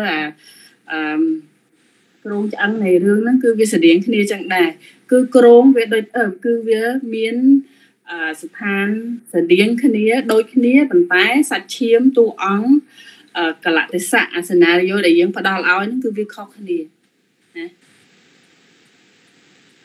Yeah. No, so the question was that story doesn't have the three act structure. It actually still does. It starts, they introduce us to these three dancers, they're good friends and they like to dance, blah, blah. And then one of them wants to go to somewhere, to a foreign land or something like that. And the question is, will they stay together or will they be able to live their dream of being dancers or not? That's how it starts, you see. So the opening, the beginning is fine, it's perfect. It's like you're showing us three young guys who like hip hop dancing in Cambodia. They're not like those rich people, they're like poor or middle class guys, and they're pretty good at what they do. And so they have a dream of being a crew, a team who will keep dancing. And then the inciting incident comes in when this guy, one of them says, this is not going to work. I'm going to leave to work or whatever to another place. That's fine. But then where the problem is then in the middle, there is no conflict, you see. They don't introduce a conflict that will either stop these guys from dancing or that will come in between their dreams, achieving it or not. It just goes on where they go and they meet a seller on the road and they talk about this, they talk about that, which is interesting enough. And then it just ends. And that's where the problem is that if you don't have a very clear desire line that the audience can follow to see at the end whether your main protagonist succeeded or failed, or maybe half or whatever, there's a bittersweet ending in the middle also, then you come away thinking, what was the story about? Then you have to kind of start analyzing it and saying, maybe it was about this, maybe it was about that, blah, blah, blah. They kind of leave it a bit too open-ended for my liking. I'd rather this, because you are the storyteller, you want to tell your story and you want the audience to get what you want to tell them, you see.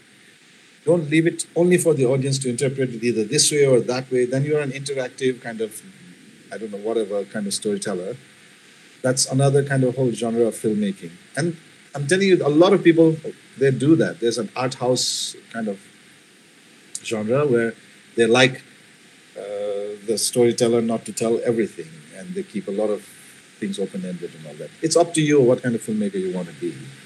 But even that does follow the 3-act structure, but it doesn't do it well enough, and then kind of muddles in the middle. And the ending is kind of, in the ending you get a bittersweet ending with they're all broken up, the crew that the dream is not realized, and they just go on life as usual. But what happens in the middle does not move the story forward. It just becomes something where they are thinking and talking about something that kind of is relevant, but it does not, in my opinion, move the story forward in the way that it should. So, yes, there are films which have different types of structures. Yeah. I thought somebody was asking something. We better end soon. It's almost... Yeah. Anyway, so អញ្ចឹងយើងខ្ញុំសូមនិយាយដដែលមកវិញពីម្សិលមិញយើងត្រឡប់ទៅវិញមើលសាច់រឿងរបស់យើងឬក៏ចាប់ផ្ដើមសរសេររឿងខ្លីដែលគិតថាអូអត់ចង់ធ្វើលើរឿងដែល submit មកទេហើយចាប់ផ្ដើមសរសេររឿងខ្លីថ្មីសម្រាប់ submit នៅចុងថ្នាក់ដើម្បីយើង select យករឿងដែលចូលទៅថ្នាក់ directing cinematography art អីហ្នឹងណាអញ្ចឹងពីអាទិត្យនេះយើងឆ្លងបាន character ហើយសាច់រឿងតើយើង start សាច់រឿងពីណាទៅណាហើយយើងអាចធ្វើអីគេបានខ្លះហើយនេះ structure គាត់ថាយើងនៅ basic ចឹងយើងអាច start ពី foundation យើងទៅសិនទៅ follow គ្រោងដែលយើងមានហ្នឹងណាហើយចាំពេលយើងយើងធ្វើរឿងបានច្រើនទៅយើងចង់ break rule របស់គេហ្នឹងមិនក៏បានដែរណាវាជា freedom របស់យើងអញ្ចឹងអញ្ចឹងmình encourage ឲ្យអ្នកនរគ្នាចាប់ផ្ដើមសរសេរសាច់រឿងរបស់ខ្លួនឯងជាដូចអត្ថបទដែលខ្ញុំផ្ញើឲ្យហ្នឹងណា Little Circus ហ្នឹងយើងមានអីគេខ្លះមាន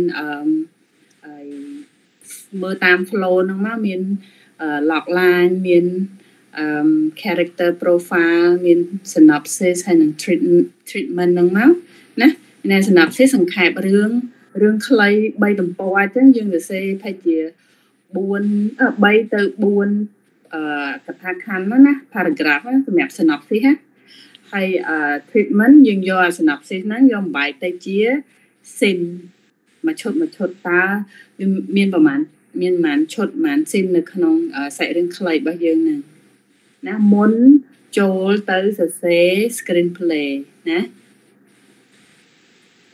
តើណែតាមអ្នកគ្រូចាបាទតនគ្រូផងចា God is his អូខេមានសំណួរអីផ្សេងទេឬក៏ បើអត់ទេយើងអាចបញ្ចប់ថ្នាក់ត្រឹមថ្ងៃនេះលយដល់1ម៉ោងទៀតតាមលុយសិនបងលុយតាមក្រោយចាំតលេ FA ឲ្យតែនិយាយលេងអញ្ចឹងអរគុណច្រើនណាស់បើអត់មានសំណួរឬក៏នៅមានសំណួរអាចតម្លាក់ចូលក្នុង group ឬក៏ direct មកបានហើយ encourage ឲ្យចាប់ផ្ដើមទៅគិតសាច់រឿងខ្លីយើងហើយណា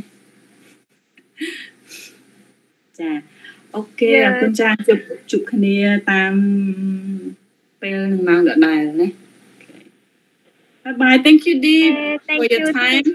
Ines, Dave. Thank you very much for your time. I hope it was useful. Thank you, teacher. Yes. Thank you, teacher. Goodbye. When I come to Cambodia, and we can talk more in like. Yeah? Thank you, teacher. God bless you. Best of luck. We'll see you in Cambodia.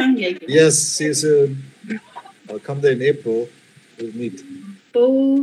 Cambodia Film Commission លើកដៃព្រោះតែគេលើកដៃមកឯងបងលុយណាលើកដៃបងលុយ Who's Cambodia Film Commission?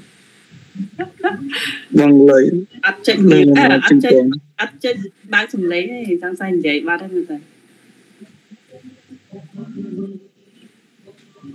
អូខេ so ស្ងាត់ចឹងអត់ដឹង Raise hand and nothing. តែមកតែឡំចុចដឹងអូខេអរគុណច្រើនជួបគ្នា Thank you, Deep. Oh yeah. Thank you very much, Deep. Thank you so much. Yep. All right. Finally. So I'll see you soon Bye. then. Good luck to everybody and have fun writing, okay? Bye. Yeah, I look forward to your stories. Bye bye. Yeah, teacher. Thank you to both of you, teacher. Thank you, teacher. Goodbye, Bong Bong. Welcome. Bye. Bye. Bye, បងទាំងអស់គ្នា